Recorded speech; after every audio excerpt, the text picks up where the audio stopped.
अपनी दुनिया बदलने वाले बच्चे। लेखक अनुराधा मोहनी।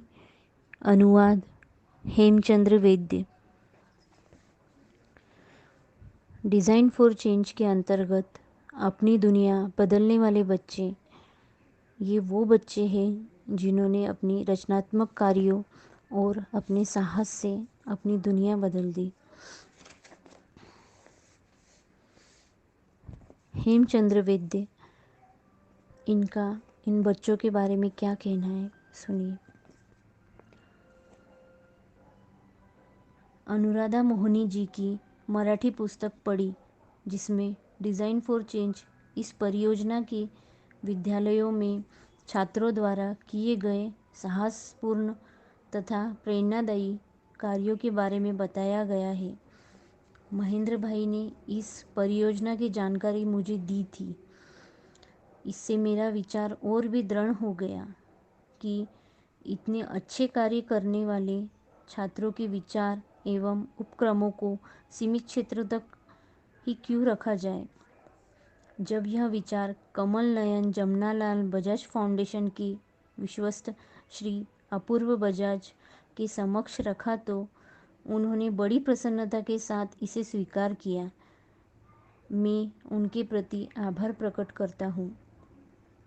महेंद्र भाई फाटे तथा परियोजना समन्वयक राहुल बोरकुटे ने सिलसिलेवार तरीके से इस परियोजना की जानकारी दी तथा विद्यालयों में जाकर उन बालकों से भी मिलवाया, साथ ही उनके द्वारा किए गए साहसी और रचनात्मक कार्यों से भी अवगत कराया।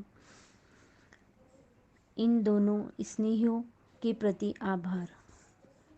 आजकल विद्यालयीन छात्र छात्राओं में पढ़ाई लिखाई या अच्छे कार्यों के प्रति रुझान में कमी दिखाई देती है। उन्हें सहज प्राप्त होने वाली सुख सुविधा की लालसा होती है। एक ओर सामूहिकता का लोप होता दिखाई देता है तो दूसरी ओर निराशा मुँह बाएं खड़ी दिखती है। अधिकांश बच्चे आत्मकेंद्रित हो चले हैं। वे केवल स्वयं की उन्नति के प्रति चिंतित होते जा रहे हैं। ऐसे मनोभाव मनुष्यता के विकास के लिए बाधक होते हैं। डिज़ाइन फॉर चेंज ने इन प्रकल्पों के माध्यम से विद्यार्थियों का आत्मबल बढ़ाकर सामूहिक जीवन जीने का रास्ता सुझाया है। सार्वजनिक जीवन के प्रति आस्था जगाई है। जैसे अपना आरोग्य, अपना कल्याण अपने हाथों में होता है, वैसे ही गांव का कल्याण भी अपने ही हाथों में होता है। बच्चों में यह समझ विकसित करने के लिए डिज़ाइन फॉर चेंज के प्रयत्न प्रशंसनीय है।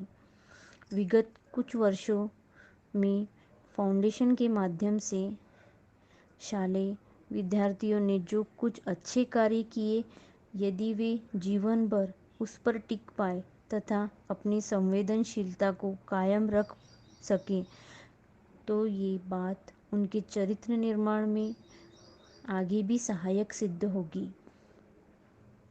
बूंद बूंद से सागर, यह पहली कहानी परियोजना समन्वयक राहुल बोरकुटे जी की है। अन्य सभी सच्ची कहानियाँ अनुराधा मोहनी जी की है। हिंदी अनुवाद के माध्यम से इसे एक विस्तृत पाठक वर्ग तक पहुंचाने का प्रयत्न किया गया है। विद्यार्थियों द्वारा किए गए ऐसे प्रेरणादायी कार्यों के लिए उन्हें प्रोत्साहित किया जाए तो मुझे विश्वास है कि उनका उत्साह और भी बढ़ेगा तथा वे जोश और उत्साह के साथ कार्य में जुट सकेंगे। बच्चों के लिए लिखी गई कहानियाँ अन्य छात्रों को भी भाएगी और उनका भी आत्मविश्वास बढ़ेगा। इसी विश्वास के साथ हेमचंद्र वैद्य।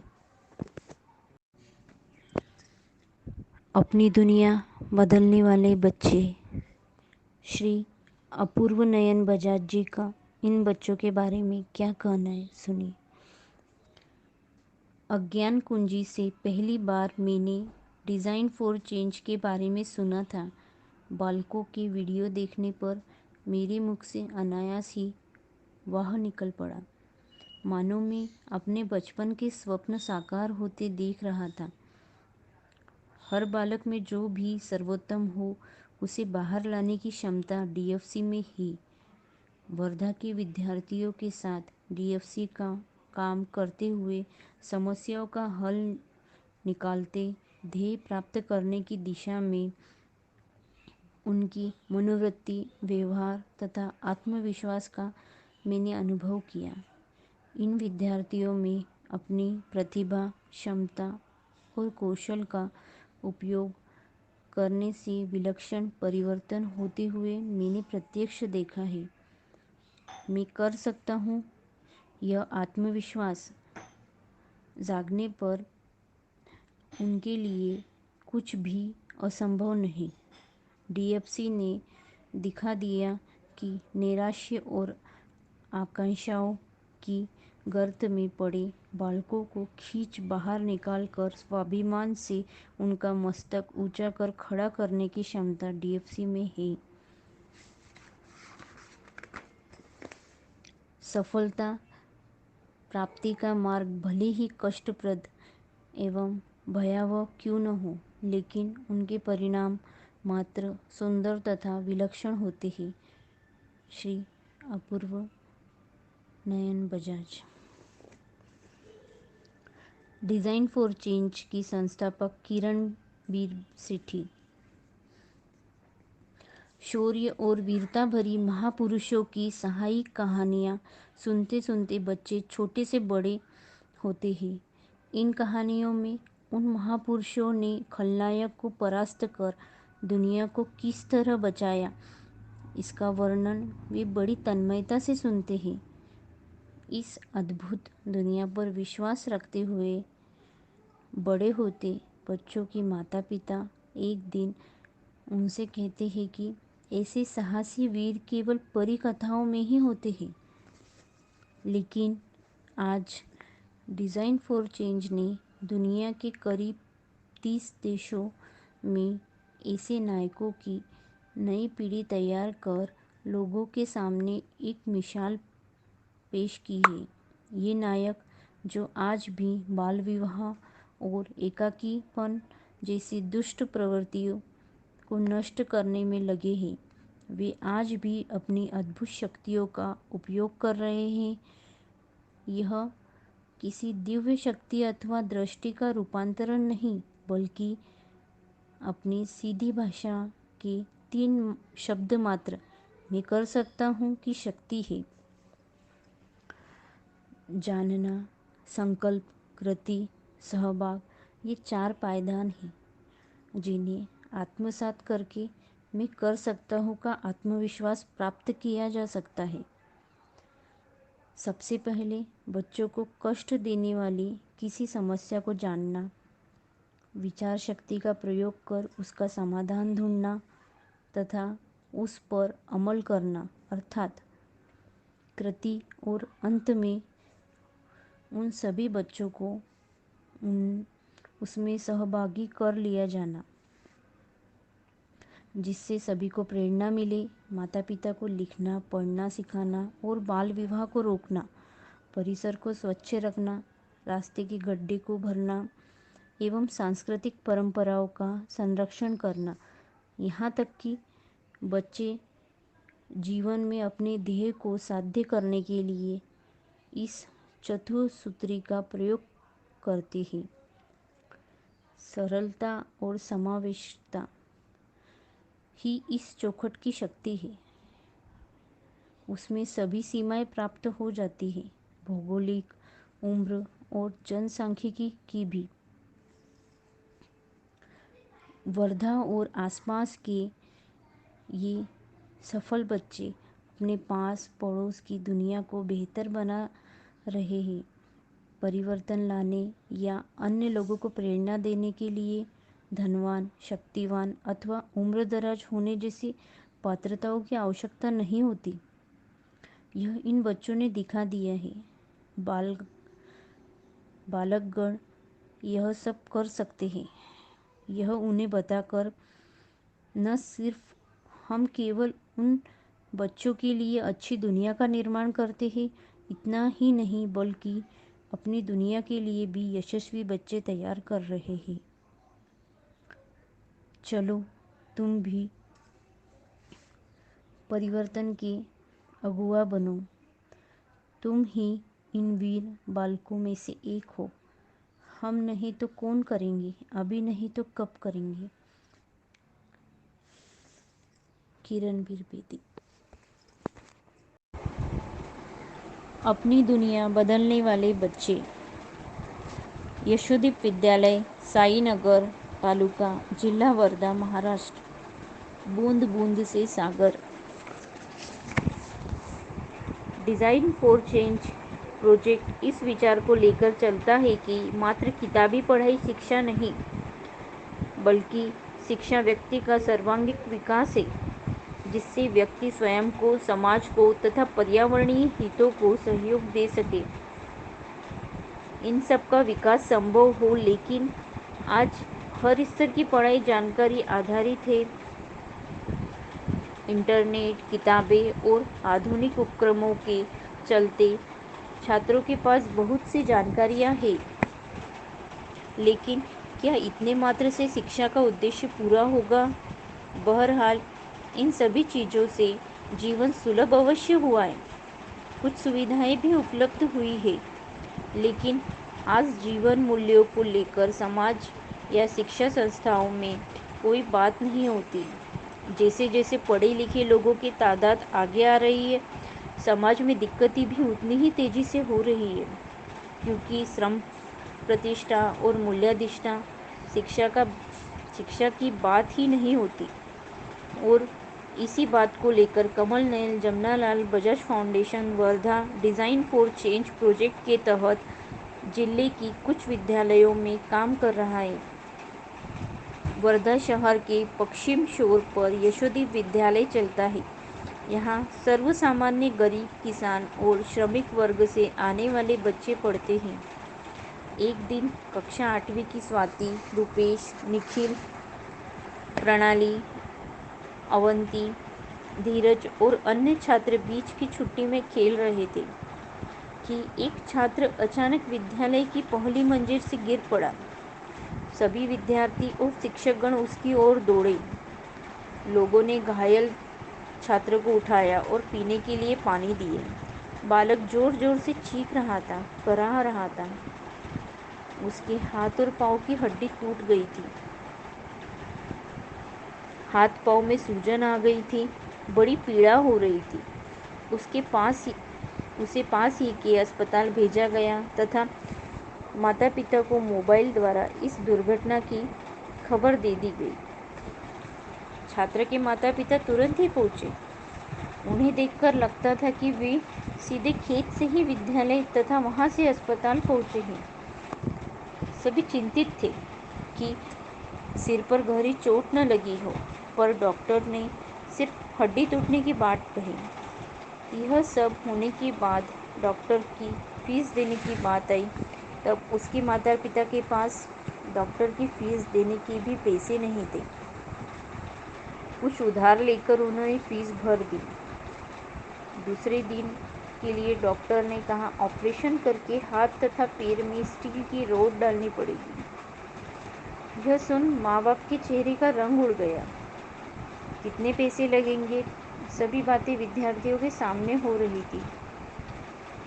सभी देख सुन रहे थे, लेकिन कोई कुछ नहीं बोल पा रहा था।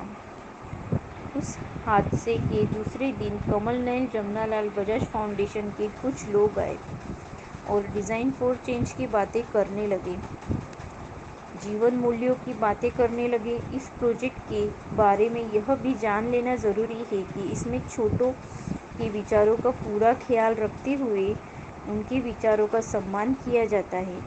सामूहिक तरीकों से विद्यार्थियों के मन में क्या है, यह जानने की कोशिश की जाती है। उसके मन में समाज के प्रति अपनी धारणाएं होती हैं और बदलाव लाने की प्रबल इच्छा भी होती है, लेकिन उन्हें अवसर नहीं मिल पाता।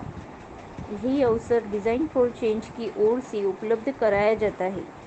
अनुभूति एवं कल्पना करना, स्वयं कार्य करना तथा किए हुए को साझा करना, इस तरह से डिज़ाइन फॉर चेंज का कार्य चलता है।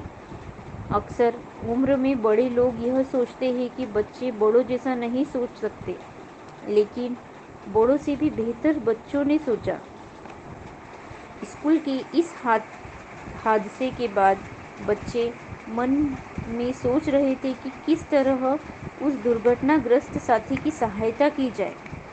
उसे किसी तरह से सहायता नहीं मिल पा रही थी। स्कूल, समाज, सरकार या अन्य किसी की ओर से कोई मदद नहीं थी। फिर क्यों न इसकी आर्थिक मदद की जाए। कक्षा 8वीं की स्वाति, रूपेश, निखिल, प्रणाली, अवंती, धीरज और अन्य छात्रों ने सोचा।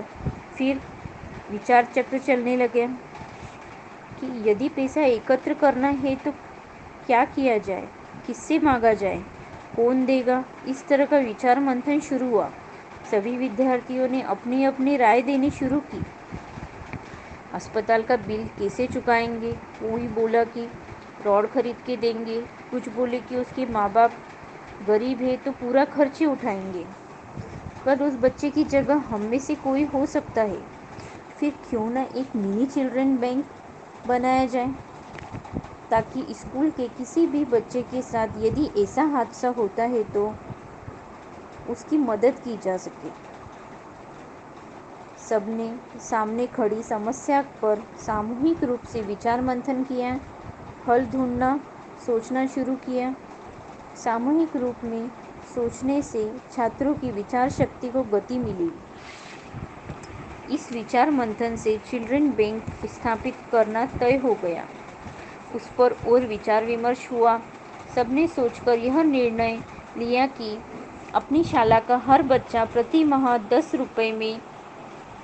रुपये बैंक में डालेगा। शाला में 5वीं से 10वीं तक कक्षाओं को मिलाकर सभी विद्यार्थियों की संख्या 500 से अधिक है। अगर हर महीने लगभग 5,000 रुपये जमा होंगे तो साल के 60,000 रुपये हो। यह राशि आयात स्थिति में बांट दी गई तो बैंक में पैसे ही नहीं बचेंगे। अतः सभी अपने अपने घरों से साल में 2 बार रद्दी इकट्ठा करेंगे और उसे बेचकर यह राशि बैंक में जमा करेंगे। यह सारे निर्णय कक्षा के सभी बच्चों ने मिलकर लिए। बच्चों ने सारी बातें अपने अध्यापकों को साझा की और उनको यह सुझाव पसंद आया। स्कूल के अधिकारी भी प्रसन्नता से इस कार्य के साथ जुड़ गए। सभी बच्चों ने बड़े उत्साह के साथ इस कार्य में सहभागिता की। गुट बनाए गए और जिम्मेदारियां सौंपी गई। कठिनाई तब आई जब ये सारी बातें अन्य कक्षाओं के शेष बच्चों को समझानी पड़ी। वे बच्चे प्रोजेक्ट वाले बच्चों की तरफ बड़े गौर से देख और सुन रहे थे। काम में गति तब आई जब उन्होंने खुद के पैसे जोड़े और रद्दी इकट्ठा की। कुछ बच्चे कह रहे थे कि थोड़ा थोड़ा जमा करेंगे तो ज़रूर अपना बैंक तैयार हो जाएगा। जैसे बूंद बूंद से सागर भरता है। इन सारे कामों की हलचल देखकर शेष बच्चों को लगा कि अब तो बैंक बनना ही है और इस तरह बैंक की शुरुआत हुई। अधिकारी, विद्यार्थी बैंक के विश्वस्त बने। बाहर के एक व्यक्ति को बुलाकर बही खाता किस तरह से रखना है आदि बातें समझ ली और रिकॉर्ड रखना शुरू हो गया। पहले सप्ताह में 12,000 जमा होने के बाद हादसे में चोट खाए छात्र को 3,000 रुपये दिए। गरीब माँ बाप इससे काफ़ी प्रसन्न थे कि कोई तो संकट के समय काम आया। एक अन्य विद्यार्थी को 2,000 रुपये दिए गए।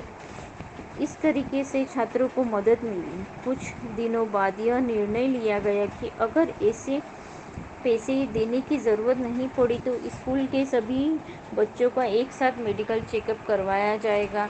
हालांकि डिज़ाइन फॉर चेंज प्रोजेक्ट का उद्देश्य यह नहीं है कि बच्चे पैसा इकट्ठा करें, लेकिन इस प्रक्रिया से हर बच्चे का मनोबल बढ़ा है, यह अनुभव रहा है। धन्यवाद। अपनी दुनिया बदलने वाले बच्चे। यशवंत हाई स्कूल, झड़शी, तालुका सेलू, जिला वर्धा, महाराष्ट्र। छोटे छोटे गाड़गे बाबा। बात नवंबर 2014 की है। झड़शी गांव में डेंगू मलेरिया का संक्रमण हो रहा था। लगातार बच्चे और बड़े बीमार पड़ते जा रहे थे। उन्हें एकदम ठंड लगती और 102 से 103 डिग्री बुखार चढ़ जाता। प्राथमिक आरोग्य केंद्र गांव से 10 किलोमीटर की दूरी पर था। बीमारी का संक्रमण बड़े पैमाने पर फैलने के कारण वहां दवाइयों की भी कमी पड़ गई थी। ऐसे में पाठशाला जाने वाले 2 बच्चों की डेंगू बुखार से मृत्यु हो गई। उस दिन पूरे गांव में मुर्दनी सी छा गई। उन दोनों घरों में की स्थिति देखी नहीं जाती। इससे उनके पास पड़ोस, सगे संबंधियों और दोनों की पाठशालाओं में भी शोक का माहौल हो गया। उसमें से एक यशवंत हाई स्कूल की छात्रा थी। कविता की सहेलियां उसकी याद करके रो रही थी। उस दिन उनमें से कोई स्कूल नहीं गई। धीरे धीरे दिन बीतने लगे। अगले सप्ताह डिज़ाइन फॉर चेंज कार्यक्रम से जुड़े लोग स्कूल विजिट पर आए। उनसे चर्चा हेतु सभी विद्यार्थी स्कूल के मैदान में एकत्रित हुए। मुख्याध्यापक ने उनका परिचय कराया। फिर उन्होंने उन शालाओं में चल रहे प्रकल्पों की जानकारी दी तथा वीडियो क्लिप भी दिखाई। शालेय विद्यार्थी अपनी समस्याओं को किस तरह समझते हैं और उनसे किस तरह निपटते हैं, वे क्लिप इन्हीं से संबंधित थी।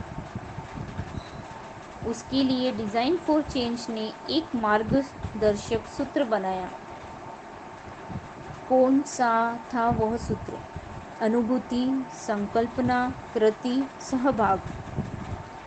देखते ही देखते यशवंत हाई स्कूल के विद्यार्थियों को उनकी बातों की अनुभूति होने लगी। जिन कारणों से वे विगत कई दिनों से बेचैन थे, उन्हें दूर करना उन्हीं के हाथों में है। इस विचार से उन किशोरों में आत्मविश्वास जागा। विद्यालय में आए अतिथियों के वापस जाने तक तो उन विद्यार्थियों का निर्णय भी हो चुका था।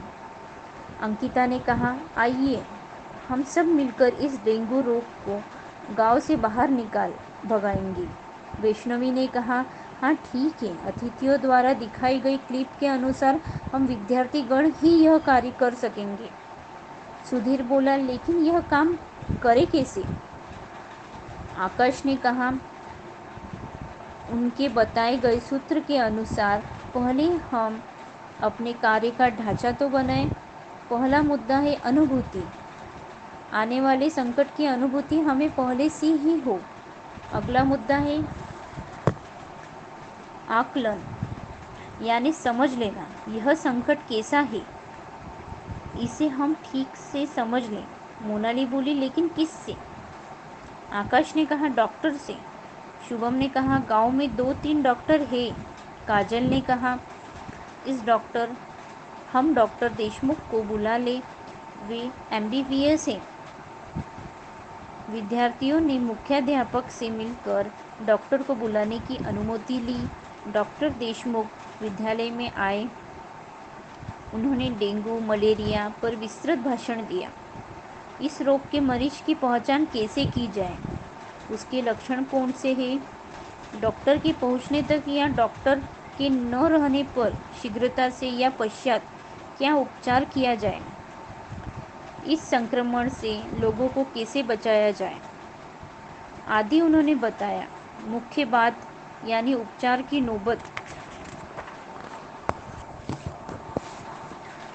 नौबत आने की अपेक्षा सावधानी बेहतर, जिससे यह रोग ही न हो, इसके लिए क्या सतर्कता बरती जाए, यह भी उन्होंने बताया। मलेरिया रोग मच्छरों से होता है। वे मच्छर जमे हुए पानी में अंडे देते हैं। वर्षा के शुद्ध पानी में भी जो अधिक देर तक जमा रहता है, उसमें कुछ दिनों बाद उनके बच्चों की तादाद उस जल में बढ़ती है। अतः पहली महत्वपूर्ण बात यह है कि पानी को खुले में जमा न होने दें। कूड़ा करकट तथा उसमें जमी हुई नमी से मच्छरों के लिए पोषक वातावरण तैयार होता है। अतः कचरे के ढेर न होने दें। अपना घर परिसर नियमित साफ सुथरा तथा सूखा रखें। डॉक्टर का भाषण सुनने के बाद विद्यार्थियों को यह बात समझ में आ गई कि अपना गांव स्वच्छ करना है। वे यह भी समझ गए कि उन्हें यह कार्य 2 स्तरों पर करना होगा। पहला, वे स्वयं इसे करें। दूसरा, यह कि गांव वालों को यह समझाया जाए कि यह रोग किन कारणों से हुआ। साथ ही उन्हें इस कार्य में शामिल भी किया जाए। कार्य का प्रारंभ उन्होंने स्वयं से किया।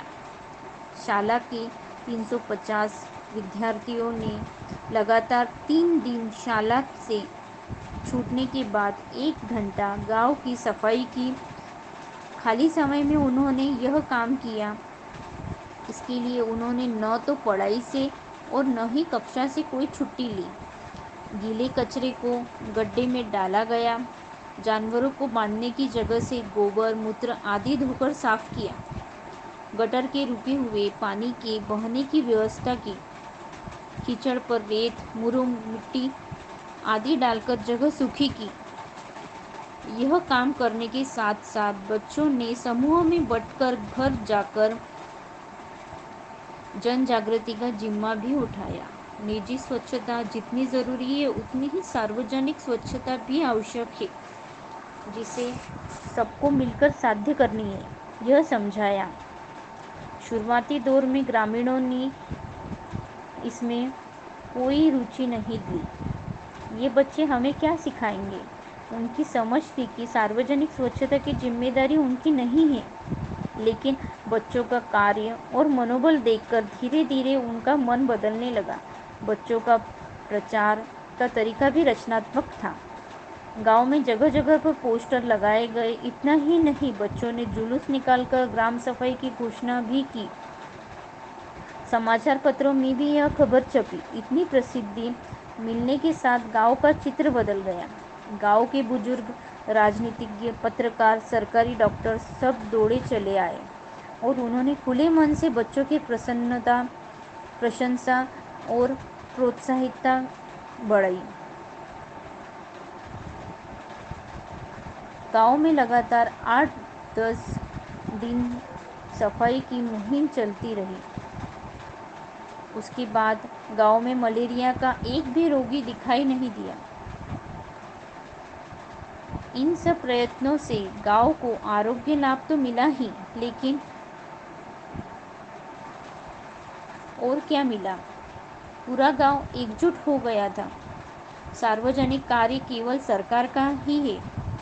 किसी और को इसे करने की आवश्यकता नहीं, बल्कि यह सभी का है। यह गांव वालों को समझ में आ गया। बुद्धिमान प्रथम स्तर के विद्यार्थी, मध्यम स्तर के विद्यार्थी, अनुत्तीर्ण छात्र, एक कक्षा में कई वर्षों से रह रहे विद्यार्थी जैसे सभी बच्चे, किशोर और युवा इस कार्य में सम्मिलित हुए और चमत्कार कर दिखाया। केवल पुस्तकें पढ़कर जो बात उन्हें समझ नहीं आई, यह प्रत्यक्ष कार्य करने पर समझ में आ गई। यह अनुभव उन्हें जीवन भर काम आएगा। धन्यवाद। अपनी दुनिया बदलने वाले बच्चे। इंदिरा हाई स्कूल, सालई कला, तालुका हिंगणी, जिल्हा वर्धा, महाराष्ट्र। झेरॉक्स मशीन आई अपने द्वार।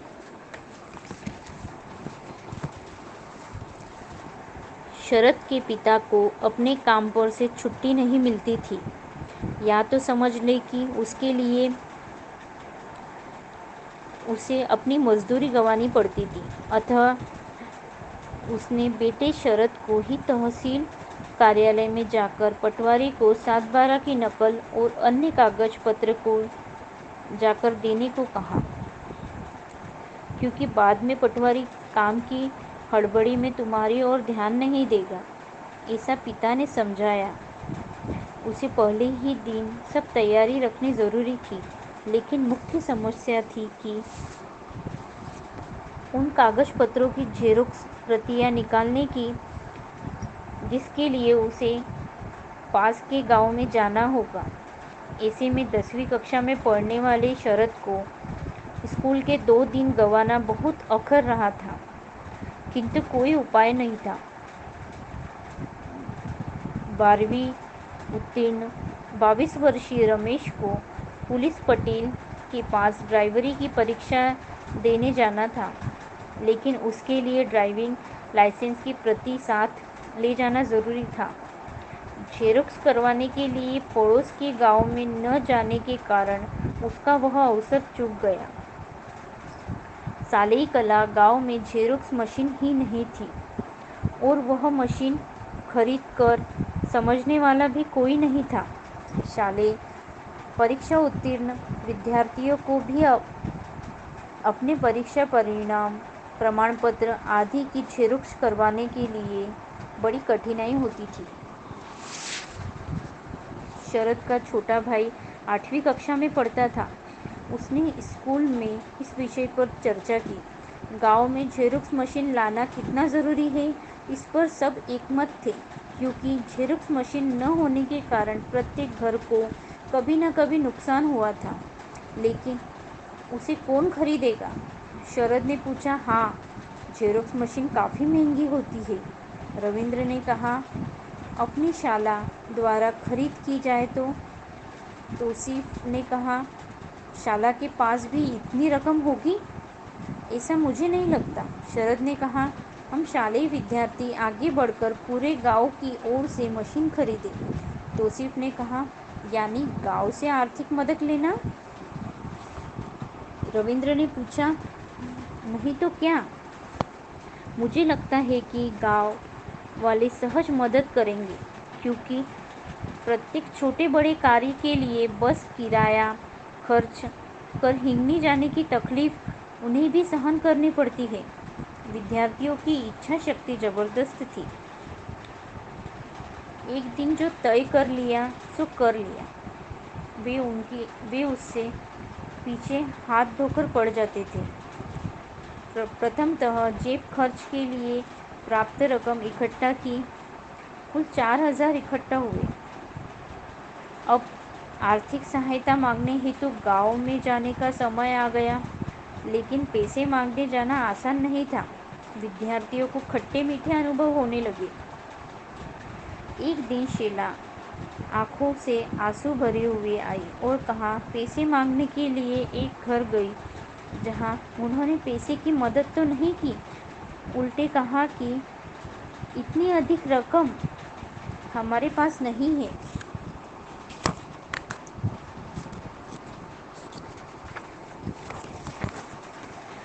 पढ़ाई छोड़कर ऐसे धंधे करने को किसने कहा तुमसे? यह कहने पर कि यह विचार विद्यार्थियों का ही है, बोला गया। तुम सारे विद्यार्थी जरूरत से ज़्यादा होशियार बनते हो। तुम सब लोग अपने बारे में कुछ समझते ही नहीं हो, और शिक्षक भी खूब कि गाँव भर तुम्हें इसके लिए भटकने देते हैं, और न जाने कितना भला बुरा कहा। डिज़ाइन फॉर चेंज के राहुल भाई ने समझाते हुए कहा, कोई भी इच्छा काम करने के लिए साहस की ज़रूरत होती है। लोगों की टीका टिप्पणी, भला बुरा सब सहना पड़ता है। कोई भी अच्छा कार्य आसानी से पूरा नहीं होता। लोहे के चने चबाने पड़ते हैं। तुम्हें क्रांति ज्योति सावित्रीबाई फुले की कहानी मालूम है ना? उन दिनों बालिकाओं को पढ़ाई लिखाई करने देने का सहज माहौल नहीं था। सावित्रीबाई ने लड़कियों के लिए पहली बार पाठशाला शुरू की। तब उन पर लोगों ने पत्थर, मिट्टी, कीचड़ और जो मन में आया वो फेंका। यह सब विरोध सहते हुए उन्होंने बालिकाओं को पढ़ाने का अपना काम जारी रखा। उस समय यदि सावित्रीबाई अपना काम जारी न रखती तो क्या आज तुम लड़कियां शाले में शिक्षा लेती दिखाई देती? यह सुनकर शीला की समझ में आ गया। वह पुनः उसी घर गई। गांव में जेरोक्स मशीन लाना क्यों ज़रूरी है, यह पुनः उन्हें शांत मन से समझाया और उन्हें सहयोग राशि लेकर ही लौटी। सूरज स्कूल का बड़ा ही नटखट और आक्रामक स्वभाव का विद्यार्थी था। स्कूल के अन्य विद्यार्थियों ही क्या, शिक्षक और गांव के लोग भी उससे बचकर रहते। अपने मन में कुछ तय कर वह भी चंदा मांगने गया। उसका बदला हुआ नम्र व्यवहार देखकर तो लोग चकित हो गए। अपने पिता को ही क्यों वे कहने लगा, उद्दंड लड़का, काका नमस्कार की भाषा बोलने लगा। उस अकेले ने गांव से 3000 रुपये का चंदा इकट्ठा कर लिया। सालेई कला गांव जैसे तैसे 100 घरों की बस्ती होगी। आसपास के गांव के बालक भी इंदिरा हाई स्कूल में पढ़ने आते। उन्होंने भी अपने गांव से चंदा इकट्ठा किया। फिर जेरोक्स मशीन खरीदने की बात आ गई। विद्यार्थियों ने अलग अलग माध्यमों से अपनी जानकारी प्राप्त की। कितने प्रकार की, किस प्रकार की, कितनी क्षमता की मशीन होती है, उसकी कीमतें क्या है इत्यादि। कार्ट्रिज, टोनर, प्रतियों की संख्या इत्यादि शब्द बालकों की जुबान पर आने लगे। वे झटपट हिसाब करके किस मॉडल की मशीन लेनी है इस विषय पर चर्चा करने लगे। मशीन खरीदने नागपुर जाने का समय आ गया।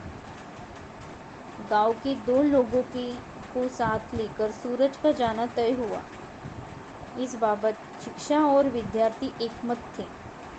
सूरज पहली बार ही नागपुर जैसे बड़े शहर में आया था, परंतु बिना किसी घबराहट के शांत और धैर्य से वह अपने कार्य में लग गया। अलग अलग दुकानों में उसने पूछताछ की। ऐसे ही एक दुकान में जाकर वहां रखी हुई मशीन की ओर इशारा कर वह अपनी सौम्य सरल भाषा में उसकी कीमत पूछने लगा। दुकानदार उस पर चिढ़कर बोला, ये कौन है बे? चल हट गवार, जैसे कपड़े पहना हुआ है 14-15 साल का बालक दुकानदारी का समय ले उसे नहीं जचा। उसकी डांट से साथ के लोग भी सिटपिटा गए। लेकिन सूरज स्वयं को संभाले था। कीमत पूछ रहा हूँ, इसका मतलब मैं खरीदना चाहता हूँ, मुफ्त में हम आपसे नहीं मांग रहे, उसने झट से कहा। तब तक उसकी आंखों की चमक दुकानदार ने पहचान ली थी। वह भी सुनने लगा। सूरज ने उन मशीनों के बारे में जिस प्रकार से पूछा कि उससे दुकानदार को बच्चे द्वारा मशीन पर किया गया होमवर्क ध्यान में आ गया। दुकानदार ने पूछा, तुम किसके लिए मशीन खरीद रहे हो? सूरज ने संक्षेप में कहा, इसकी कथा बताई। वो सुनकर दुकानदार भी खुश हो गया। उसे कौन सी मशीन खरीदनी चाहिए इस पर अच्छी सलाह तो दी ही, साथ ही 500 रुपये की छूट भी दी। बच्चों ने एप्सॉन कंपनी की मशीन 14,000 में खरीदी। अब सालेई कला के लोगों को जेरोक्स के लिए दूसरे गांव जाना नहीं पड़ता। शाला के चपरासी तो कभी कभी विद्यार्थी भी मशीन चला लेते हैं। वे ही अपनी गंभीरतापूर्वक देखभाल करते हैं, हिसाब भी रखते हैं। मशीन के साथ साथ विद्यार्थियों सहनशीलता तथा अच्छे कार्य का आत्मविश्वास भी अर्जित कर लिया। इस तरह आ गई गांव में जेरोक्स मशीन। धन्यवाद। अपनी दुनिया बदलने वाले बच्चे। Indian military school, Hivra, taluka Deoli, जिला वर्धा, महाराष्ट्र। यह राह दूर तक जाती है।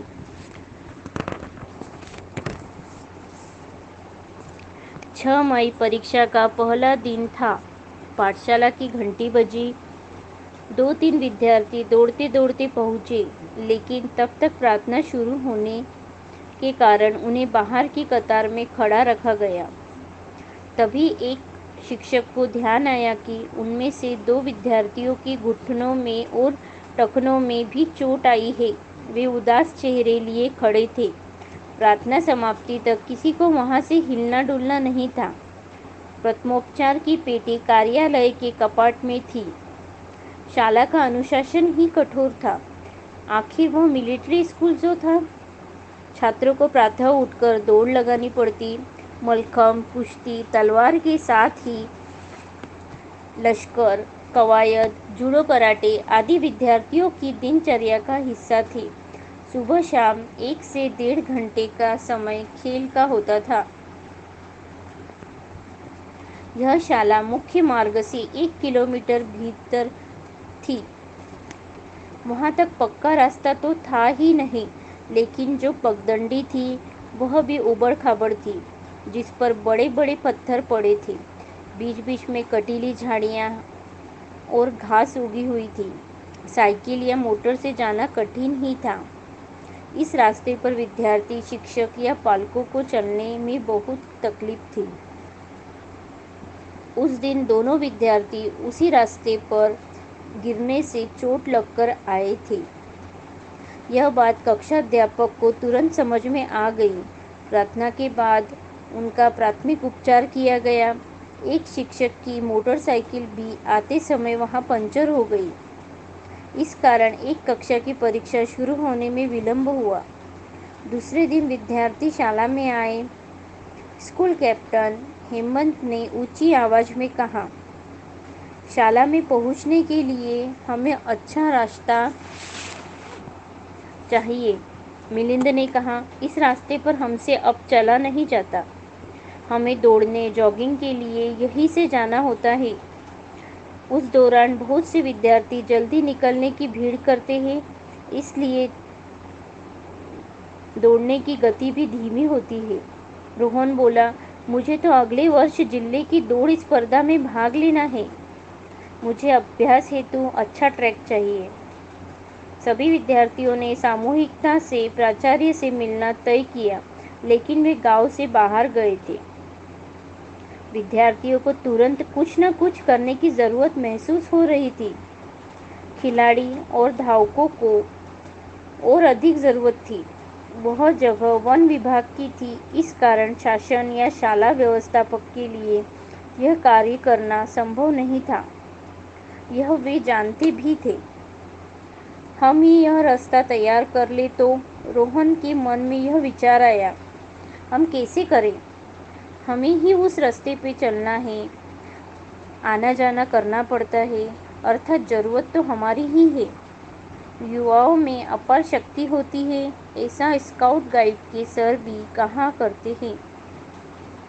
बड़े होने पर यदि आपको सेना में दाखिल होना है तो व्यायाम अभी से ही क्यों न प्रारंभ किया जाए। ठीक है। शकील, शेखर, शालिग्राम, संजय सभी ने पूरे जोश में हामी भरी। बच्चों द्वारा मिलकर वह रास्ता बनाने का विचार सबको पसंद आया, लेकिन मिट्टी, मुरूम, डामर, रोलर वगैरह कहाँ से लाए?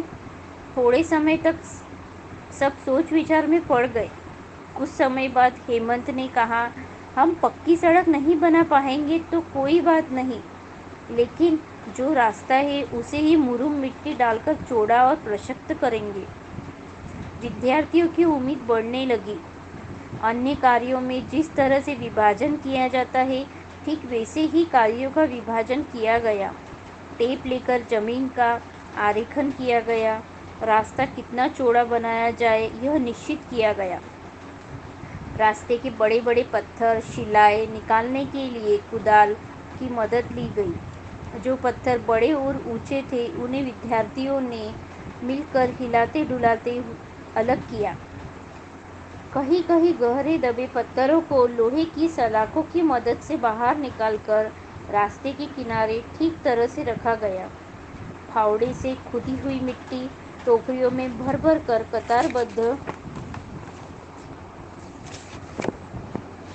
कतारबद्ध होकर एक दूसरे की मदद से रास्ते में गड्ढों में भर दिया गया। बाल्टियों से पानी लाकर उस पर छिड़काव किया। एक साधारण रोलर लाकर 4-6 विद्यार्थी मिलकर उसे सड़क पर चलाते रहे। इस तरह रास्ता समतल किया गया। इंडियन मिलिट्री स्कूल के शाला निवासी विद्यार्थियों ने एक छुट्टी के दिन सुबह 10 बजे कार्य शुरू किया। दोपहर के 4 बजे तक श्रम करते करते वे पसीने से तर हो गए थे। अब तक रास्ता केवल 22 मीटर बन पाया था। बाप रे, अभी 978 मीटर कार्य शेष है। गणित का स्कॉलर विद्यार्थी विश्वजीत बोला। दूसरे दिन फिर कार्य शुरू किया। एक बड़ी शिला के चारों ओर की घास निकालते समय एक लंबी पूंछ हिलती हुई दिखी, जिसे देखकर बच्चे भाग खड़े हुए। शिक्षक तो थे ही नहीं। अरे अरे, वह विशेला नहीं है, घबराइए नहीं, नीरज ने कहा।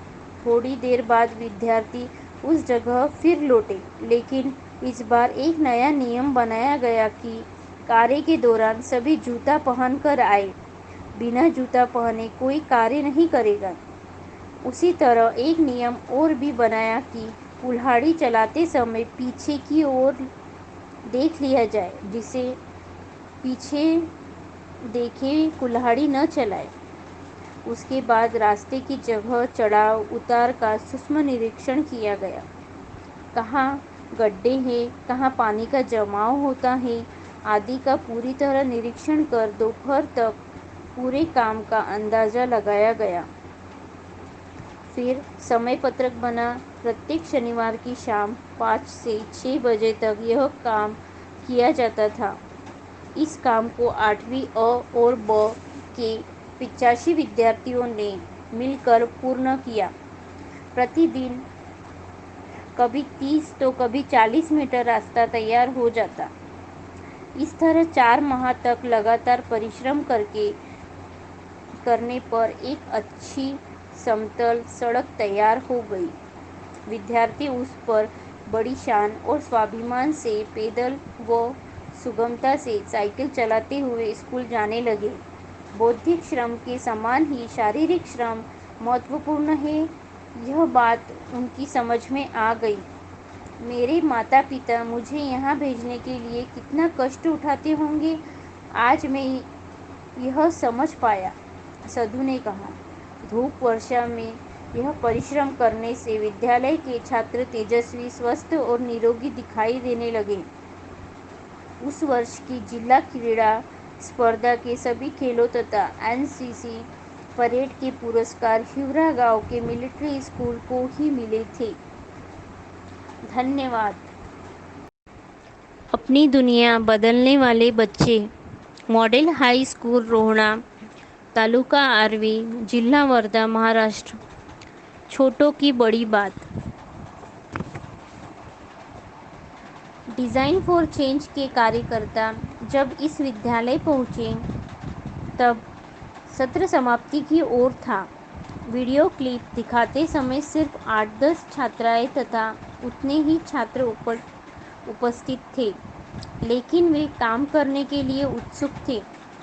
कौन से विषय पर प्रकल्प करना है तुम्हें? गर्म हवाएं चल रही थी। उसकी तीक्ष्ण गर्मी शरीर को बहुत चुभती हुई लगती थी। सबके मन में प्रश्न था, इस तेज गर्म हवाओं से कैसे बचा जाए? रोहणा गांव की कृषि 96% असिंचित है। यहाँ गर्मी के दिनों में 45 डिग्री तापमान रहता है, जो कभी 48 तो कभी 50 तक भी पहुँच जाता है। मनुष्य जैसे विवेकी समृद्ध प्राणी को जहाँ जीना मुश्किल होता है, वहाँ पशु पक्षियों का क्या होता होगा। ऐसे में वैश्विक तापमान वृद्धि और हरित गृह के परिणाम पर भी चर्चा हुई। इसी बीच मीना को याद आया कि आज सुबह उसके घर के पास दो चिड़िया मरी पड़ी थी। गांव में चिड़ियों की संख्या बहुत कम हो गई है, क्यों न? उसने कहा, यह पक्षी अन्नोत्पादन श्रृंखला की एक कड़ी है। वही यदि नहीं रही तो खाद्यान्नों की पैदावार कम हो जाएगी। उसने यह सभी को समझाकर बताया और फिर चिड़ियों की संख्या वृद्धि का प्रकल्प योजना चुन लिया गया। फिर अगला प्रश्न आया कि यह प्रकल्प क्रियान्वित कैसे किया जाए। तापमान बढ़ने तथा चिड़ियों की कमी का प्रमुख कारण परिसर के पेड़ पौधों का काटा जाना और जल स्रोतों का घटना है, जिससे चिड़ियों को खाने के लिए अन्न और पीने के लिए पानी तथा आवश्यकता पर घर नहीं मिल पाता। हम चिड़ियों के लिए घोंसले तैयार करें ताकि वे यहाँ आए और रहे। रोहन ने कहा, पर यह कैसे?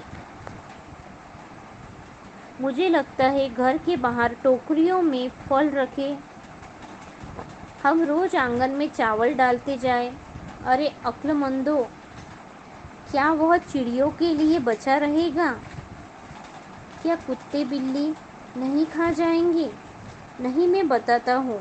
पेड़ों पर या ओसारी की छत पर छोटे छोटे छीके टांग कर रखवा दे, जिसमें वे आकर रहने लगेगी। हाँ हाँ, यह विचार ठीक है। हाँ, उसके लिए खाने की चीज़ें भी उसमें रख सकते हैं। छीके कैसे हो, इस पर बड़ी लंबी चर्चा हुई और सिर्फ चर्चा ही नहीं बल्कि उस चर्चा का क्रियान्वयन भी किया गया। पहले विद्यार्थियों ने प्लास्टिक की प्लेटें टांग कर देखी, लेकिन वह वजन से हल्की होने के कारण चिड़ियों के बैठने पर टेढ़ी मेढ़ी हो जाती। बाद में स्टील की प्लेटें टांगी गई, लेकिन गर्म धूप में वो गर्म हो जाती। अतः में मिट्टी के बर्तन ही काम में आए। मिट्टी के एक बर्तन में पानी और शेष बचा हुआ अन्न रखकर बच्चे पक्षियों की राह देखते। जिसके घर में पेड़ थे, उन्हें विद्यार्थियों ने समझाकर कहा कि अन्न श्रृंखला का एक घटक नष्ट हो रहा है, जिसे बचाना तुम्हारे हाथ में है। तुम अपने पेड़ों पर ऐसी जगह तैयार करो जहाँ चिड़िया आकर बैठे। उन्होंने इसके उपाय करके भी बताए। बाजार से मिट्टी के कटोरे खरीदकर लोगों में वितरित किए गए। विद्यार्थियों ने 75 परिवारों से 75 निवास स्थान तैयार किए। राशन और किराना दुकानों पर जाकर विद्यार्थियों ने अनुरोध किया कि झाड़ पोंछ में गिरे अनाज को फेंकने की बजाय हमें दे दें। हम उसे चिड़ियों को खाने के लिए डालेंगे। डिज़ाइन फॉर चेंज की पहली बैठक में उपस्थित 15-20 बच्चों ने इस प्रकल्प को पूर्णता की ओर ले जाने में मदद की। अपना थोड़ा समय खर्च कर उन्होंने चिड़ियों की तेज धूप में रक्षा करते हुए उनके लिए अन्न जल की भी व्यवस्था की, उनके प्राण बचाए। मुख्य बात यह है कि मनुष्य यह विश्व के केंद्रीय स्थान पर है तथा अन्य पशु पक्षी उसके उपभोग और मनोरंजन के लिए है। ऐसा मानने वाले उम्र में बड़े लेकिन विचार के छोटे होते हैं। ऐसे लोगों को ये स्कूली बच्चे अपने कार्यों और व्यवहारों से एक महत्वपूर्ण पाठ पढ़ा गए। धन्यवाद। अपनी दुनिया बदलने वाले बच्चे। साने गुरुजी विद्यालय, वरड, तालुका जिल्हा वर्धा, महाराष्ट्र। स्वतंत्रता प्राप्ति पश्चात 63 वर्ष। साने गुरुजी विद्यालय वरड गांव का प्रसिद्ध विद्यालय है। आसपास के 4-5 गांवों के विद्यार्थी यही पढ़ने आते हैं। अभ्यास और क्रीड़ा स्पर्धाओं के लिए प्रसिद्ध इस स्कूल का दुख मात्र अलग है। विद्यालय बस्ती से थोड़ी ही दूरी पर है। गांव में आने के लिए सड़क है, लेकिन उस पर आवागमन के लिए बस नहीं है। दूर दूर से विद्यार्थियों को पैदल आना पड़ता है। रोज 3-4 किलोमीटर पैदल आने वाले विद्यार्थी यहाँ पढ़ते हैं। उन्हें विद्यालय में आने के लिए सार्वजनिक वाहन की अत्यंत आवश्यकता थी। दूसरा यह कि अनेक विद्यालयों की तरह इस विद्यालय में भी कंपाउंड नहीं था, जिसके कारण अनेक समस्याएं सामने आने लगी। डिज़ाइन फॉर चेंज के कार्यकर्ताओं से बच्चों ने इन दो समस्याओं के बारे में बताया। विद्यार्थियों ने अपने गांव से शाला तक आने के लिए परिवहन निगम की बस की मांग की, जिसका उपयोग गांव के लोगों को भी होने वाला था। अतः उन सबके हस्ताक्षरित निवेदन जिलाधिकारी महोदय को देने का निश्चय किया गया। इसलिए अब गांव वालों से मिलने जाना हो तो दो कार्यों का ध्यान रखना होगा। एक तो बस के लिए लिखे गए निवेदन पर हस्ताक्षर करवाना और दूसरा शाला के कंपाउंड हेतु चंदा। विद्यालय ने हमेशा की तरह विद्यार्थियों के अलग अलग समूह तैयार किए। उन्हें गांव गलियां बांट दी गई। कार्य शुरू हुआ। गांव के सभी लोगों से अच्छा सहयोग मिला, क्योंकि यह शाला पंचकोशी की प्रसिद्ध शाला थी। विद्यालय का परीक्षा फल प्रतिवर्ष अच्छा रहता।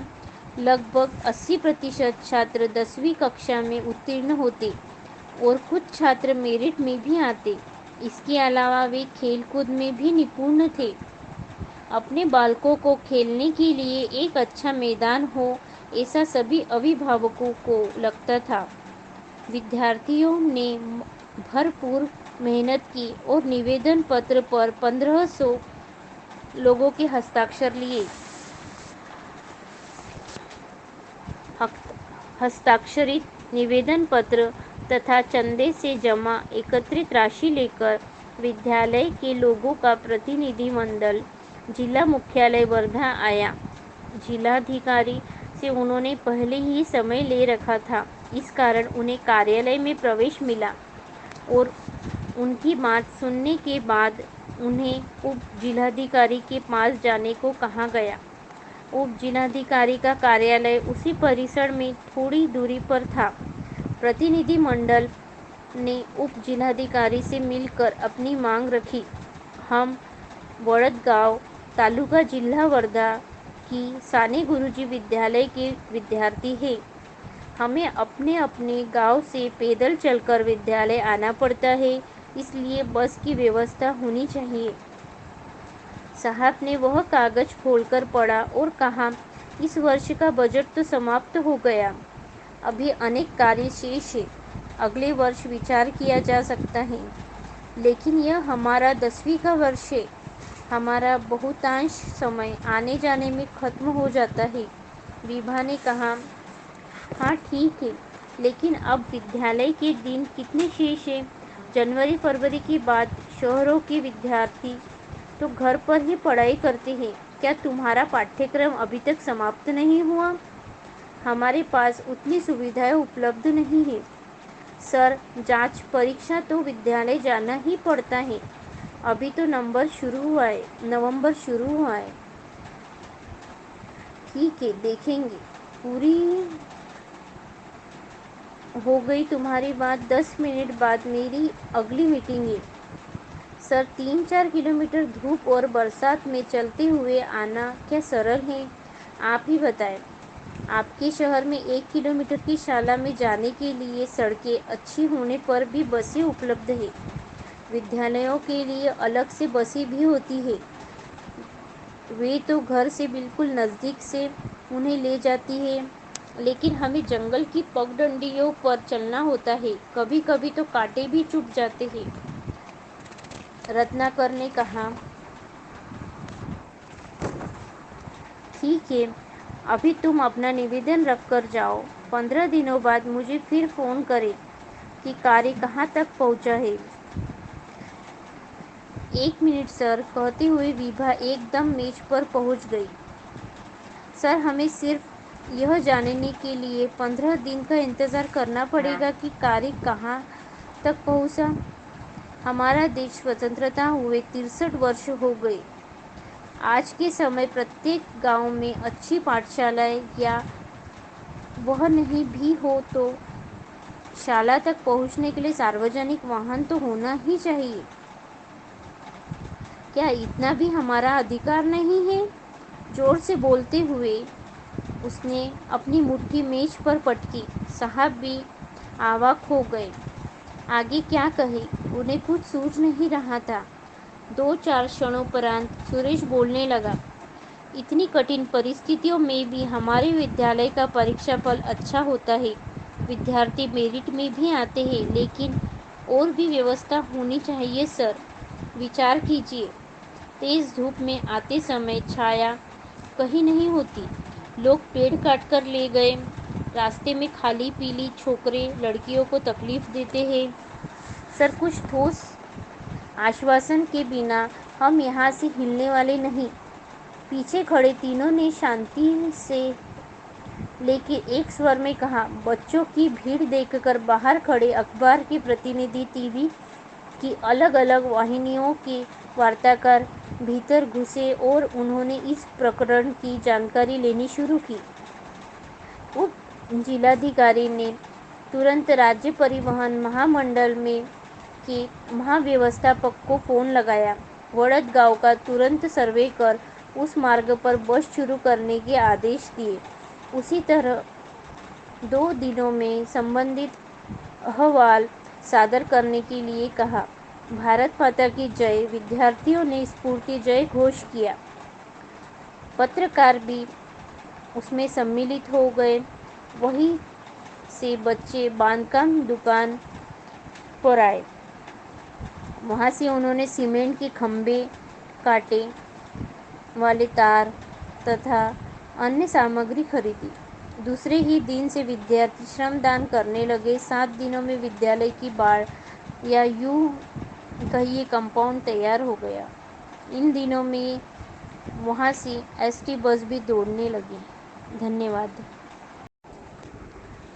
अपनी दुनिया बदलने वाले बच्चे। सोने गुरुजी विद्यालय, नांदोरा डफरे, तालुका देवली, जिला वर्धा, महाराष्ट्र। खुले में सोच की दुर्गंध, सत्कार्य की सुगंध। आज 24 दिसंबर साने गुरुजी की जयंती का कार्यक्रम विद्यालय में चल रहा था। गांव के एक बुजुर्ग स्वतंत्रता संग्राम सैनिक, विद्यालय के प्राचार्य, शिक्षकगण एवं विद्यार्थी सभी उपस्थित थे। विद्यार्थीगण भाषण दे रहे थे। कार्यक्रम समाप्ति के पश्चात डिज़ाइन फॉर चेंज प्रकल्प के विद्यार्थियों का अनुभव कथन प्रारंभ हुआ। सभी ने उस प्रकल्प में आत्मीयता से सहभागी होने वाली छात्रा चैताली से उसके अनुभव सुनाने का आग्रह किया।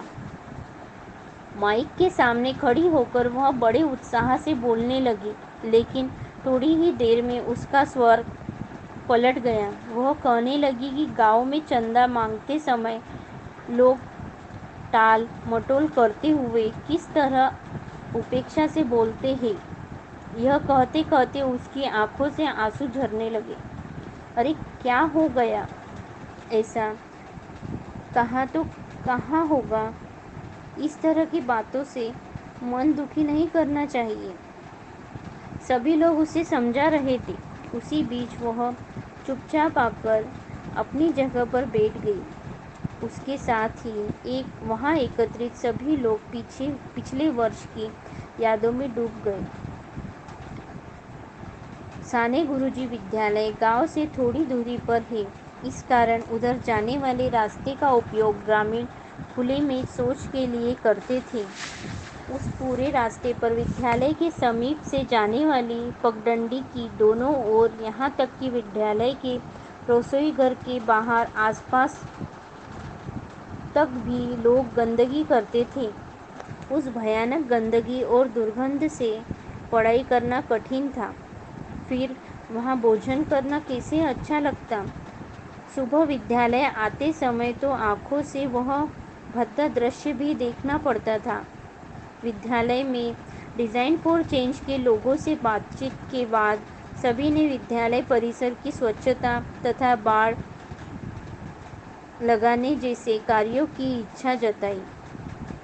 लेकिन वर्षों से चली आ रही ग्रामीण की आदत को कैसे रोके। स्वाति ने कहा, हम एक ऐसी युक्ति क्यों न करें।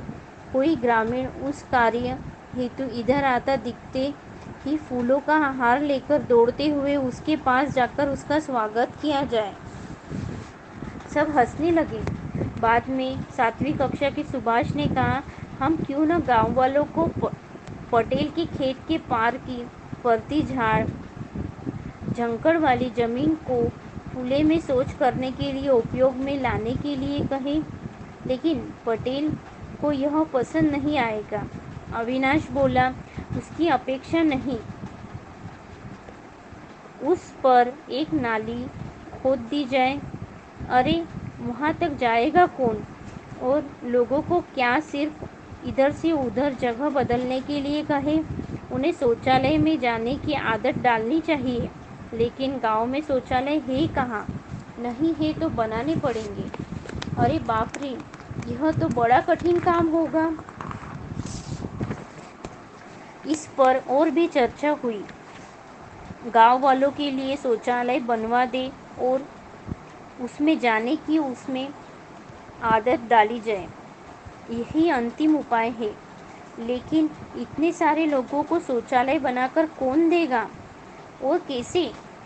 फिर डीएफसी डिज़ाइन फॉर चेंज के भाई राहुल को इस संबंध में शासकीय योजना की जानकारी लेने के लिए कहा गया। उन्होंने संबंधित जानकारी जुटाई कि एक फार्म और उसके साथ रुपये 900 भरने पर रुपये 11,100 की आर्थिक सहायता शौचालय बनवाने के लिए दी जाती है। फिर विद्यार्थियों ने उस संबंध में और अधिक जानकारी प्राप्त की। मलमूत्र का नियोजन कैसे किया जाए, वह पानी में मिल जाए, प्रदूषण कैसे फैलता है, गांव में खुले में शौच जाने का क्या परिणाम होता है, आदि बातों की जानकारी प्राप्त की। उसके बाद गांव में घर घर जाकर जन जागृति के साथ साथ गांव वालों से फॉर्म भरवा लिया। गांव का पहला शौचालय विद्यालय की एक छात्रा के घर बनवाया गया। छात्रा के पिता ने पहले तो इसे नकारा, लेकिन बाद में उन्हें समझाने पर समझ आ गया। इतने कम पैसों में हम अपने घर की इज्जत बचाने के साथ गांव को भी स्वच्छ रखने में मदद कर सकते हैं। यह सब पहले उन्हें भी सच नहीं लगता था, लेकिन यह जानकारी विद्यालय द्वारा लाने के कारण उन्हें मान्य करनी पड़ी। उनके और पड़ोसी के घर को मिलाकर 2 शौचालय पास पास बनवाए गए। यह देखकर और भी कुछ लोगों ने अपने अपने घरों में शौचालय बनवाए। अन्य लोगों को भी इसका महत्व, उपयोगिता एवं सुविधा समझ में आने लगी। अब गांव के बाहरी रास्ते पर जाने आने का समय भी बचने लगा, जिसे पढ़ाई के लिए उपयोग में लाया जा सकता है। उसके बाद इस मुहिम को ऐसी गति मिली कि पूछो मत। नांदोरा तथा पास के गांव में इस योजना के अंतर्गत थोड़े बहुत नहीं, पूरे 120 शौचालय बनवाए गए। इस कार्य में सफलता मिलने पर उनका उत्साह और भी बढ़ गया। विद्यार्थियों को लगा शाला को बाड़ लगवा लेनी चाहिए, जिससे पहली समस्या का पूर्ण बंदोबस्त तो होगा ही, साथ में शाला का स्वरूप भी सुंदर हो जाएगा। फिर उसके लिए चंदा इकट्ठा करना शुरू किया। शाला तुम्हारी है, तुम्हारे बच्चे यहाँ पढ़ेंगे, फिर वह शाला स्वच्छ, सुंदर और सुरक्षित क्यों नहीं होनी चाहिए। इस तरह के तर्क से बच्चों द्वारा ग्रामवासियों को समझा बुझा कर चंदा जुटाया गया और बाड़ भी लगवा दी गई। अब शाला सचमुच सुंदर दिखाई देने लगी। साने गुरुजी की जयंती का कार्यक्रम समाप्त हुआ। सभी ने चैताली को समझाया। वह भी हंसने लगी। स्वच्छता और आरोग्य के साथ साथ वह एक और पाठ सीख चुकी थी। किसी भी अच्छे काम में बुरे अनुभव भी होते हैं, उस पर ध्यान न दे। चंदा इकट्ठा करते समय यदि कोई कटु वचन बोला भी हो तो उसकी अपेक्षा यह अधिक महत्वपूर्ण है कि इस कार्य से 120 परिवारों की बड़ी व्यवस्था की गई। खुले में शौच के कारण दुर्गंध फैलने वाली जगह पर उस परिसर में सत्कार्य की सुगंध फैलने लगी। फिर किसी के बोलने पर क्या ध्यान देना। धन्यवाद।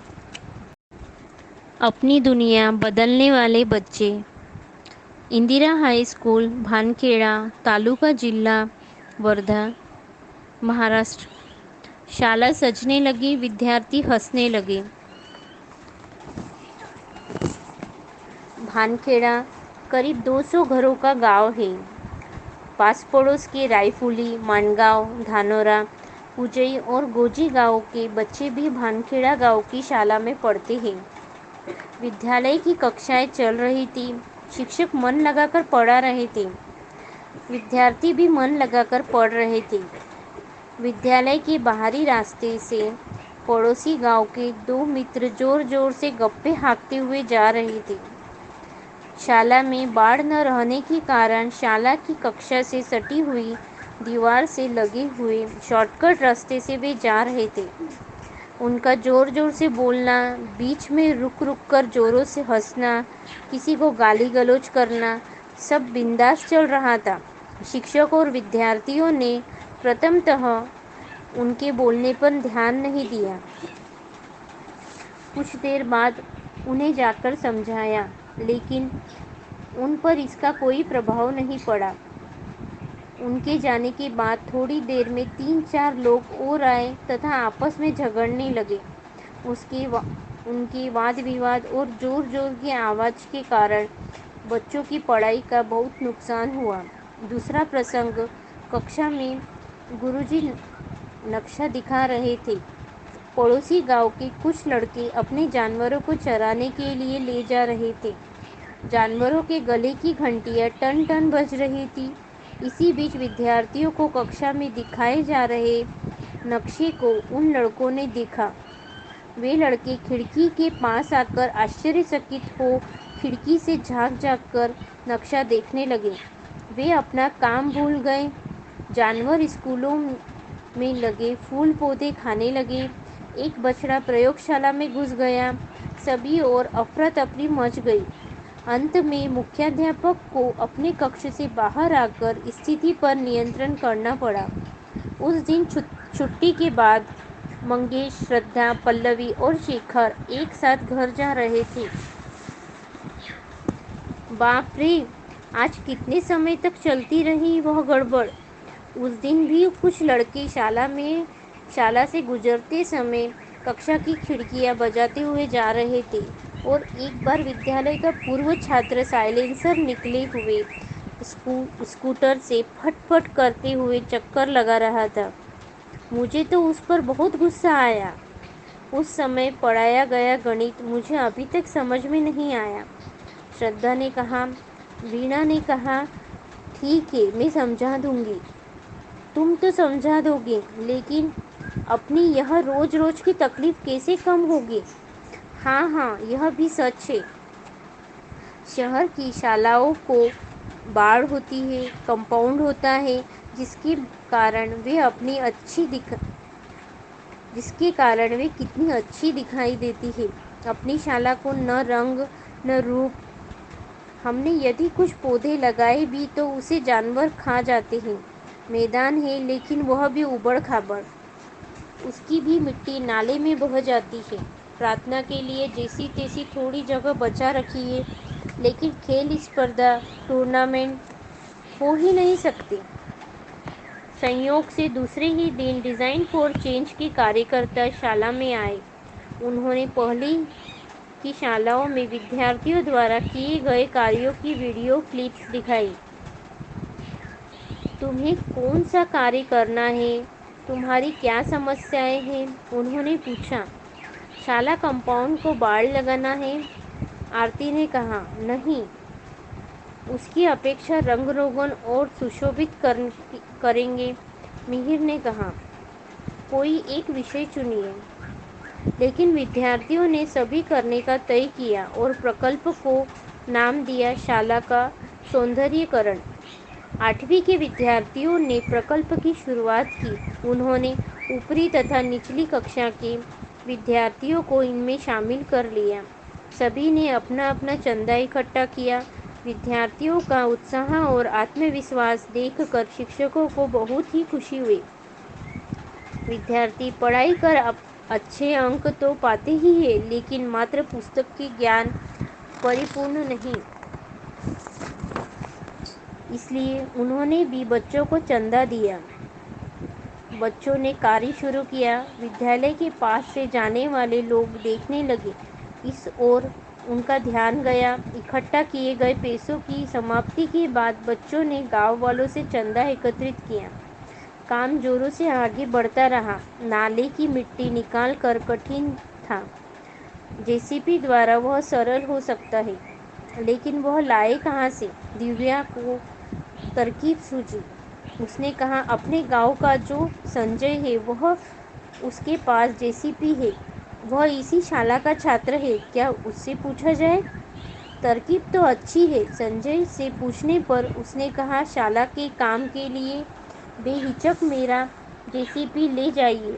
सिर्फ उसमें डीजल तुम्हें भरना होगा। फिर नाले की मिट्टी निकालकर उसे मैदान में फैलाकर समतल किया गया। शाला का सीमांकन किया गया। निश्चित अंतर पर गड्ढे खोदे गए। सीमेंट रेत का मसाला तैयार कर उन गड्ढों में भरा जाने लगा। उसमें सीमेंट के खंभे लगाए गए। उन्हें कटीले तारों से बांधा गया। बाहरी समस्याओं का एक बार बंदोबस्त करने के पश्चात शाला का भीतरी कार्य शुरू हुआ। साफ सफाई कर शाला स्वच्छ बनाई गई। सीमेंट, कंक्रीट का मसाला बनाने का तरीका विद्यार्थी अच्छी तरह से जानते थे।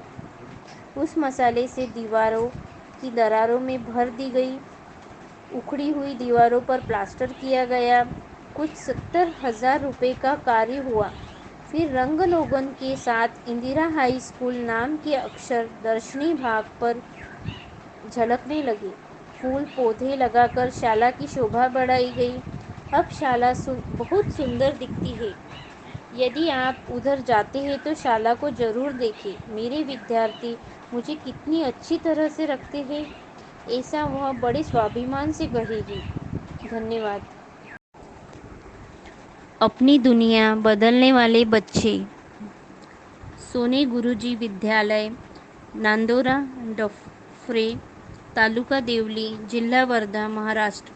खुले में सोच की दुर्गंध, सत्कार्य की सुगंध। आज 24 दिसंबर साने गुरुजी की जयंती का कार्यक्रम विद्यालय में चल रहा था।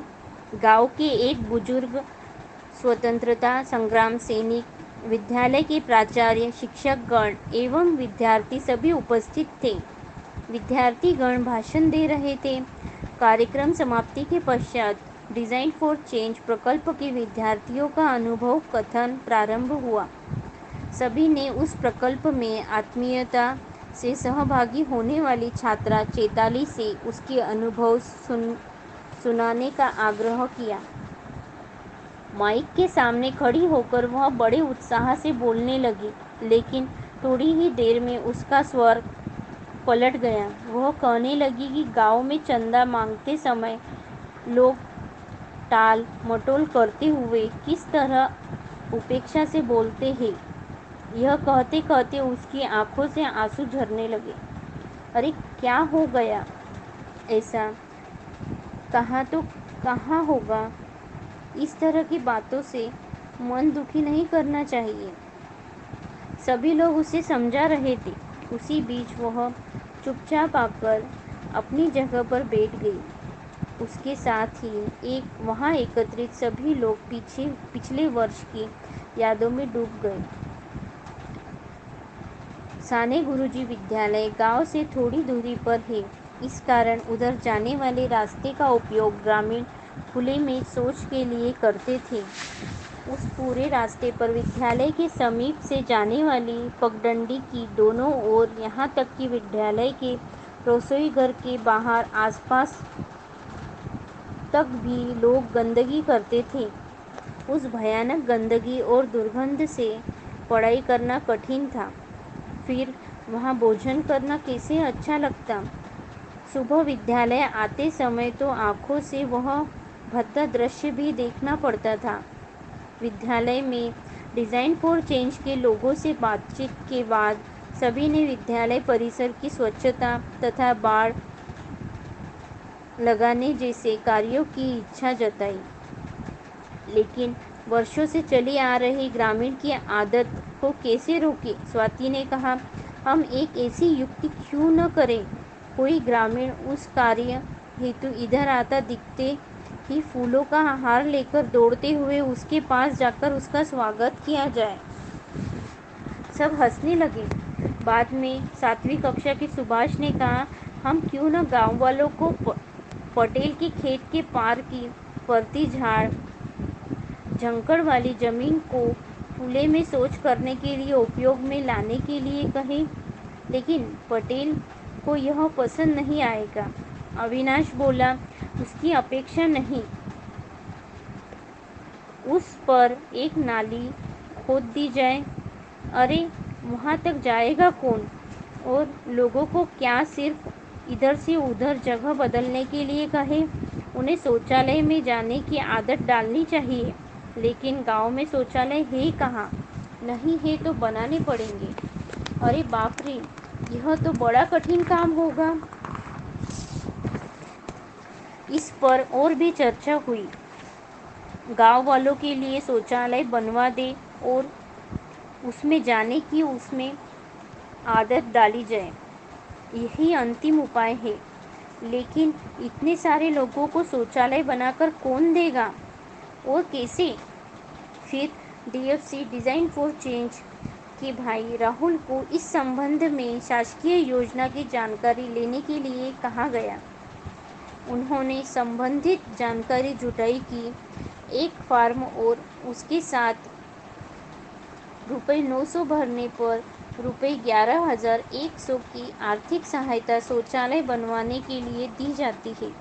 फिर विद्यार्थियों ने उस संबंध में और अधिक जानकारी प्राप्त की। मलमूत्र का नियोजन कैसे किया जाए, वह पानी में मिल जाए, प्रदूषण कैसे फैलता है, गांव में खुले में शौच जाने का क्या परिणाम होता है, आदि बातों की जानकारी प्राप्त की। उसके बाद गांव में घर घर जाकर जन जागृति के साथ साथ गांव वालों से फॉर्म भरवा लिया। गांव का पहला शौचालय विद्यालय की एक छात्रा के घर बनवाया गया। छात्रा के पिता ने पहले तो इसे नकारा, लेकिन बाद में उन्हें समझाने पर समझ आ गया। इतने कम पैसों में हम अपने घर की इज्जत बचाने के साथ गांव को भी स्वच्छ रखने में मदद कर सकते हैं। यह सब पहले उन्हें भी सच नहीं लगता था, लेकिन यह जानकारी विद्यालय द्वारा लाने के कारण उन्हें मान्य करनी पड़ी। उनके और पड़ोसी के घर को मिलाकर 2 शौचालय पास पास बनवाए गए। यह देखकर और भी कुछ लोगों ने अपने अपने घरों में शौचालय बनवाए। अन्य लोगों को भी इसका महत्व, उपयोगिता एवं सुविधा समझ में आने लगी। अब गांव के बाहरी रास्ते पर जाने आने का समय भी बचने लगा, जिसे पढ़ाई के लिए उपयोग में लाया जा सकता है। उसके बाद इस मुहिम को ऐसी गति मिली कि पूछो मत। नांदोरा तथा पास के गांव में इस योजना के अंतर्गत थोड़े बहुत नहीं, पूरे 120 शौचालय बनवाए गए। इस कार्य में सफलता मिलने पर उनका उत्साह और भी बढ़ गया। विद्यार्थियों को लगा शाला को बाड़ लगवा लेनी चाहिए, जिससे पहली समस्या का पूर्ण बंदोबस्त तो होगा ही, साथ में शाला का स्वरूप भी सुंदर हो जाएगा।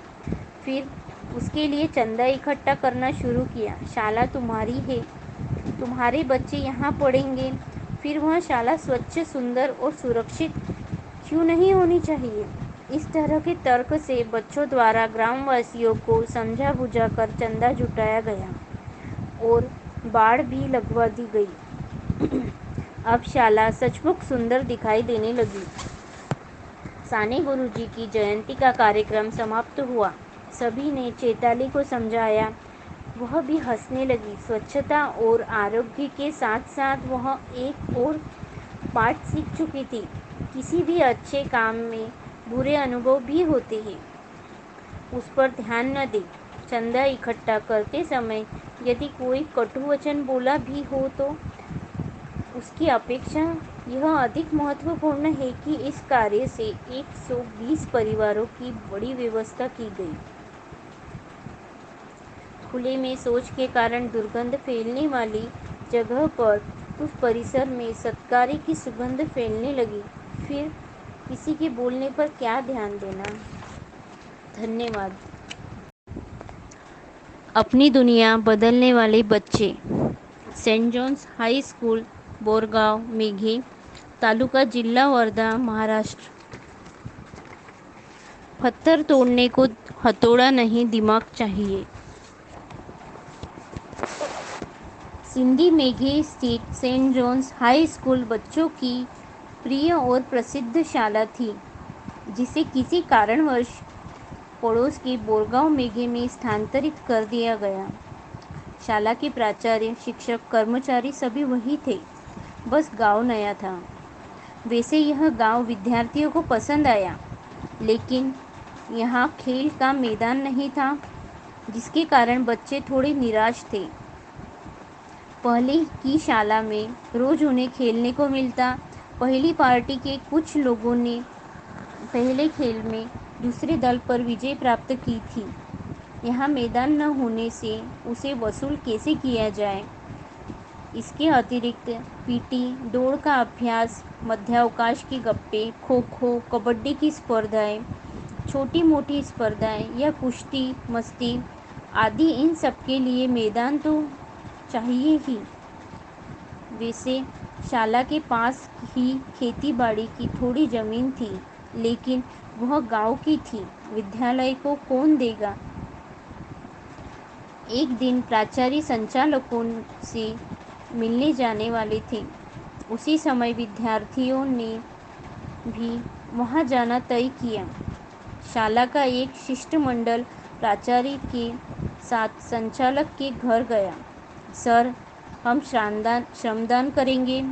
संचालकों को विद्यार्थियों का दृढ़ निश्चय देखकर प्रसन्नता हुई। उन्होंने सरपंच से पूछा। सरपंच ने यह मुद्दा ग्राम सभा में रखने को कहा। ग्राम सभा ने विद्यार्थियों के शिष्टमंडल को भी बुलवाया। विद्यार्थियों की दृढ़ता और विश्वास देखकर ग्राम सभा ने 500 चौरस मीटर की जगह शाला के मैदान हेतु दी। चूने से उसका रेखांकन भी कर दिया गया। विद्यार्थी दृढ़ता से काम में लग गए।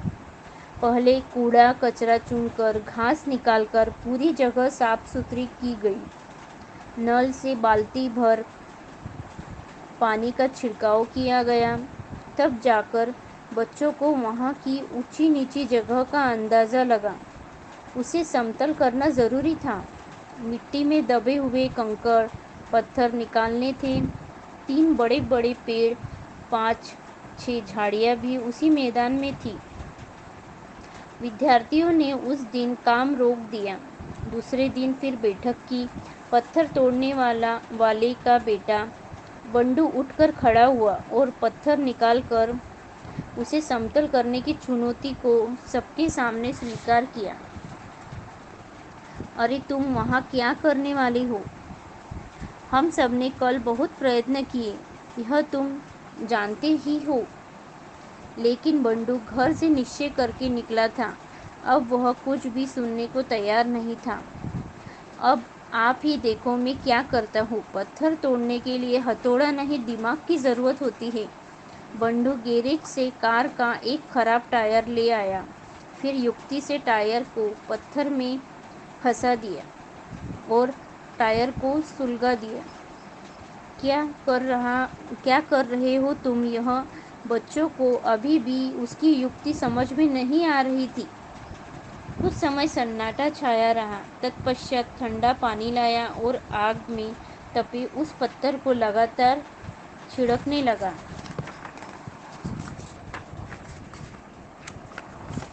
थोड़ी आवाज हुई और पत्थर पर टूटने की एक स्पष्ट सी दरार दिखाई दी। बालकों को अब उसकी युक्ति समझ आई। फिर क्या था? सब उसकी सहायता के लिए दौड़ पड़े। फिर उस पत्थर पर टायर डालकर जलाया जाता और उस पर पानी का छिड़काव किया जाता। बच्चों के इस पराक्रम से पत्थर भी नरमाया। उसका अभंगत्व भंग हो गया। जगह जगह दरारें दिखाई देने लगी। फिर हथौड़े से पीट पीट कर उसे तोड़ा गया। 3 दिनों के अथक प्रयत्नों से अब वह पत्थर मात्र 2.5-3 फुट ऊंचा शेष रह गया, जिसे बालकों ने अपने परिश्रम की पहचान मानकर बैठक स्थल के रूप में रख छोड़ा। पत्थर तोड़ने की यह युक्ति बंडू को कैसे सूझी? क्योंकि बचपन से ही वह पत्थर तोड़ने का कार्य देखते देखते बड़ा हुआ था। इसलिए खेलने को तो मैदान मिला ही, साथ ही समाज के सभी घटक कैसे महत्वपूर्ण होते हैं, यह इन युवाओं के कार्य से समझ आया। उस दिन स्वतंत्रता दिवस पर झंडा वंदन समारोह ग्राम पंचायत के बरामदे में नहीं, बल्कि बच्चों के साथ विद्यालय के मैदान पर ही संपन्न हुआ और आज भी उसी मैदान पर संपन्न हो रहा है। धन्यवाद। अपनी दुनिया बदलने वाले बच्चे। रामदास आठवले हाई स्कूल, सिंधी विहिरी, तालुका कारंजा, जिल्हा वर्धा, महाराष्ट्र। नागराज लाया पानी। मैं अंजनाबाई सिंधी विहिरी गांव में विद्यालय के पास रहती हूँ। मेरे घर के समीप की शाला बहुत अच्छी है, लेकिन वहाँ बिल्कुल भी पानी नहीं। जब पीने को नहीं तो पेड़ पौधों को देने के लिए कहाँ से होगा? इसी वजह से शाला परिसर में पेड़ पौधे बिल्कुल भी नहीं हैं। 2 पुराने करंज और इतने ही बेर के पेड़ भर है। नालियों और स्वच्छता गृहों में साफ सफाई के लिए भी पानी नहीं, इसलिए शाला जाते ही माथा भन भन करने लगता है। दुर्गंध ही दुर्गंध नाक में भर जाती है। इतना ही नहीं, प्रयोगशाला में उपयोग के लिए पानी नहीं। हद तो यहाँ तक कि विद्यार्थियों को पीने का पानी भी नहीं। मुझसे यह सब देखा नहीं जाता, इसलिए मैं उन बालकों के लिए आंगन में मिट्टी का घड़ा पानी से भर कर रखती हूँ। मेरे दोनों बच्चे इसी शाला में पढ़े। वे पानी पीने घर आ जाते, फिर वे अपने मित्रों को भी पानी पीने के लिए घर लाने लगे। मेरे छोटे बेटे को स्कूल छोड़े हुए 4 वर्ष हो गए, फिर भी यह सिलसिला आज तक जारी है। मेरे आंगन में मीठे पानी का कुआं है, इसलिए यह संभव हुआ। उस दिन मध्यावकाश में पानी पीने के लिए बच्चे घर पर आए थे। इसी बीच बहुत बड़ा काला नाग आया और कुंडली मार फन फैलाकर वहां बैठ गया। विद्यार्थियों का ध्यान इधर उधर जाते ही वे चीखने चिल्लाने लगे। यह सुनकर घर से लाठी लेकर मालिक दौड़ते हुए बाहर आए, लेकिन उतने में वह नाग भागकर पास की झाड़ी में गायब हो गया। वह दिखा ही नहीं। नाग विद्यार्थियों के बिल्कुल पास आ गया था। यह दृश्य याद आते ही मेरी सास नन्हे बच्चे को छाती से लगाकर भय के मारे रोने लगती है और कहती है, अब वह मौके की ताक में रहेगा और मेरे बच्चे या पोते को कुछ न कुछ हानि पहुंचाए बिना नहीं रहेगा। हमने उन्हें समझाया, मिट्टी के बड़े घड़े में से पानी निकालकर बच्चों को पीने के लिए दिया। आज जो हुआ सो हुआ, लेकिन पानी पीने के लिए कल भी इधर ही आइए, समझाते हुए कहा। शाला में जाने पर विद्यार्थी आपस में बातचीत करने लगे। अरे बाप रे, इतना बड़ा सांप था। हाँ, 5-6 फीट का तो होगा ही। देखो न, सांप का नाम लेते ही शरीर थर-थर कांपने लगता है। मैं तो अब फिर पानी पीने उधर नहीं जाऊंगा, यह पक्का। मैं भी नहीं, मैं नहीं, मैं भी। अरे समझो न, फिर तुम पानी कहाँ पियोगे?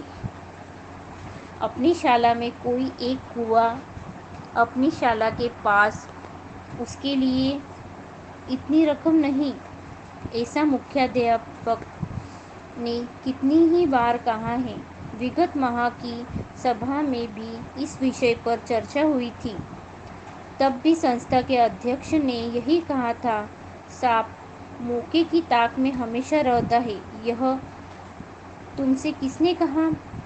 क्या वह हमें पहचानता है कि तुम जय हो और मैं विजय? अरे यह सब अंधविश्वास है, लेकिन मेरी दादी तो कहती है। मेरे बड़े भाई ने यह बताया था। विजय, मुझे लगता है कि इन सभी बड़े लोगों की एक क्लास लेनी होगी। मुझे एक आइडिया सूझा है, लेकिन तुम न तो उसे पूरी तरह सुनोगे और न ही कुछ कहोगे। तो मैं ही बताता हूँ। बताओ ना भाई, हम नहीं सुनेंगे तो करेंगे क्या? एक ओर पीने के पानी की समस्या और दूसरी ओर प्राण रक्षा का सवाल। बिल्कुल सही। इन दोनों की समस्याओं का निदान है मेरी आइडिया में। मतलब देखो, पड़ोस के गांव में सर्पमित्र गजेंद्र सुरकार रहते हैं। वे सर्पाख्यान नामक कार्यक्रम के माध्यम से सांपों की विधिवत जानकारी देते हैं। हम अपनी शाला में भी टिकट लगाकर उनका कार्यक्रम रखेंगे। उन टिकटों की बिक्री से एकत्रित रकम से बोरवेल की खुदाई करेंगे। यह सुन कुछ विद्यार्थी एकदम चुप हो गए और कुछ हाँ तो कुछ नहीं, लेकिन ही कर हंसने लगे। अरे, उस कार्यक्रम से ऐसी कितनी रकम जमा होगी? इसके सिवाय उन्हें भी मानधन देना पड़ेगा। और बोरवेल की क्या बात करते हो? उसमें कितना खर्च आएगा जानते हो तुम? यहाँ कुछ होने जैसा नहीं, ऐसा लगा। मिलिंद अपने मित्र के पक्ष में खड़ा होकर कहने लगा। सुरकार मानदेय नहीं लेते और हम आसपास के गांव और अपनी पाठशाला के सभी विद्यार्थियों को टिकट देंगे। सांप क्या अपने ही गांव में है? मिलिंद की इस बात पर बच्चों ने जोर पकड़ा। पहले 10 रुपये का टिकट लगाकर उन्होंने सर्पाख्यान का प्रयोग किया। उससे 8,500 रुपये इकट्ठा हुए। टिकट बेचते समय विद्यार्थियों ने यह भी बताया कि वे इन पैसों से क्या करेंगे। अपनी शाला गांव की शान है, क्या वह साफ सुथरी नहीं होनी चाहिए? ऐसा प्रश्न किया। विद्यार्थियों के अभिभावकों को उन्होंने अच्छी तरह समझाया। प्रत्येक घर से 2-4 टिकट खरीदी गई। प्राप्त रकम से कुआं खोदने का कार्य प्रारंभ किया गया। पैसे कम पड़ने पर शिक्षकों ने सहयोग किया। शिक्षकों ने करीब 10,000 रुपयों की रकम जमा कराई। उसके बाद और गहरा खोदने पर 300 फुट तक बोरवेल में पानी निकल आया। उसके बाद थोड़ा सा काम बाकी था। विद्यार्थियों ने फिर गांव वालों से चंदा इकट्ठा किया। इस प्रकार संपूर्ण जल योजना पर कुल 30,000 का खर्च आया। बच्चों की दौड़ भाग सराहा मैडम देख समझ रही थी। मैडम का गांव में ही कारखाना है। उन्होंने विद्यार्थियों की दिक्कत और जिज्ञासा जानी। मोटर, स्टार्टर, पाइप के लिए रकम दी और खूब सारी शुभकामनाएं भी। गरीब आदिवासी घरों के बाल गोपालों ने पूरी सत्यनिष्ठा से कार्य कर यह चमत्कार कर दिखाया। शाला में अब पानी की व्यवस्था हो गई, लेकिन मुझे मात्र विद्यार्थियों के बिना अच्छा नहीं लगता। सप्ताह में एक बार क्यों न हो, शनिवार को सुबह की शाला पूरी कर विद्यार्थी आज भी मेरे घर आते हैं और मैं उनके लिए पानी का घड़ा भर कर रखती हूँ। धन्यवाद। अपनी दुनिया बदलने वाले बच्चे। Indian military school, Hivra, taluka Deoli, जिला वर्धा, महाराष्ट्र। यह राह दूर तक जाती है।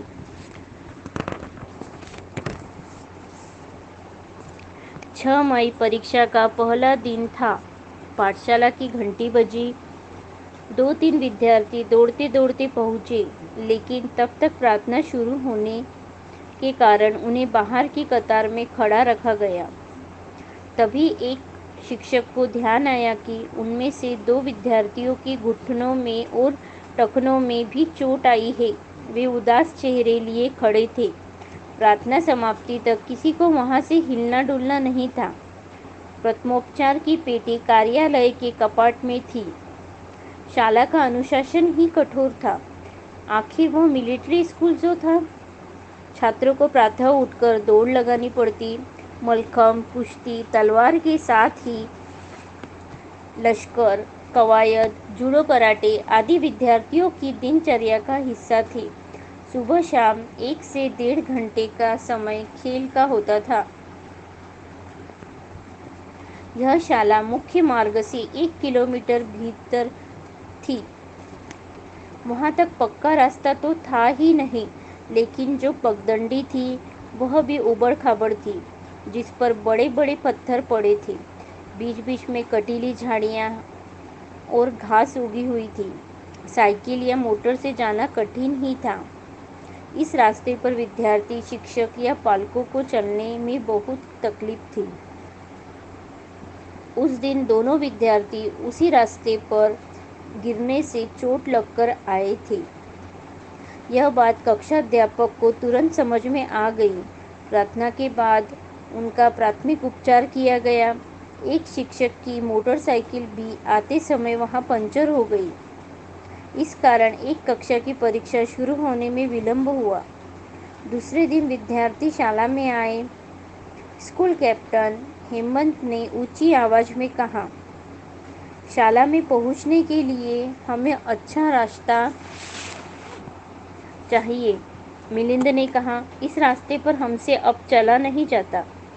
हमें दौड़ने, जॉगिंग के लिए यहीं से जाना होता है। उस दौरान बहुत से विद्यार्थी जल्दी निकलने की भीड़ करते हैं, इसलिए दौड़ने की गति भी धीमी होती है। रोहन बोला, मुझे तो अगले वर्ष जिले की दौड़ स्पर्धा में भाग लेना है। मुझे अभ्यास हेतु अच्छा ट्रैक चाहिए। सभी विद्यार्थियों ने सामूहिकता से प्राचार्य से मिलना तय किया, लेकिन वे गांव से बाहर गए थे। विद्यार्थियों को तुरंत कुछ न कुछ करने की जरूरत महसूस हो रही थी। खिलाड़ी और धावकों को और अधिक जरूरत थी। वह जगह वन विभाग की थी, इस कारण शासन या शाला व्यवस्थापक के लिए यह कार्य करना संभव नहीं था। यह वे जानते भी थे। हम ही यह रास्ता तैयार कर ले तो। रोहन के मन में यह विचार आया, हम कैसे करें? हमें ही उस रास्ते पे चलना है, आना जाना करना पड़ता है, अर्थात जरूरत तो हमारी ही है। युवाओं में अपार शक्ति होती है, ऐसा स्काउट गाइड के सर भी कहा करते हैं। बड़े होने पर यदि आपको सेना में दाखिल होना है तो व्यायाम अभी से ही क्यों न प्रारंभ किया जाए। ठीक है। शकील, शेखर, शालिग्राम, संजय सभी ने पूरे जोश में हामी भरी। बच्चों द्वारा मिलकर वह रास्ता बनाने का विचार सबको पसंद आया, लेकिन मिट्टी, मुरुम, डामर, रोलर वगैरह कहाँ से लाए? थोड़े समय तक सब सोच विचार में पड़ गए। कुछ समय बाद हेमंत ने कहा, हम पक्की सड़क नहीं बना पाएंगे तो कोई बात नहीं, लेकिन जो रास्ता है उसे ही मुरुम मिट्टी डालकर चौड़ा और प्रशस्त करेंगे। विद्यार्थियों की उम्मीद बढ़ने लगी। अन्य कार्यों में जिस तरह से विभाजन किया जाता है, ठीक वैसे ही कार्यों का विभाजन किया गया। टेप लेकर जमीन का आरेखन किया गया। रास्ता कितना चौड़ा बनाया जाए यह निश्चित किया गया। रास्ते के बड़े बड़े पत्थर शिलाएं निकालने के लिए कुदाल की मदद ली गई। जो पत्थर बड़े और ऊंचे थे उन्हें विद्यार्थियों ने मिलकर हिलाते डुलाते अलग किया। कहीं कहीं गहरे दबे पत्थरों को लोहे की सलाखों की मदद से बाहर निकालकर रास्ते के किनारे ठीक तरह से रखा गया। फावड़े से खुदी हुई मिट्टी टोकरियों में भर भर कर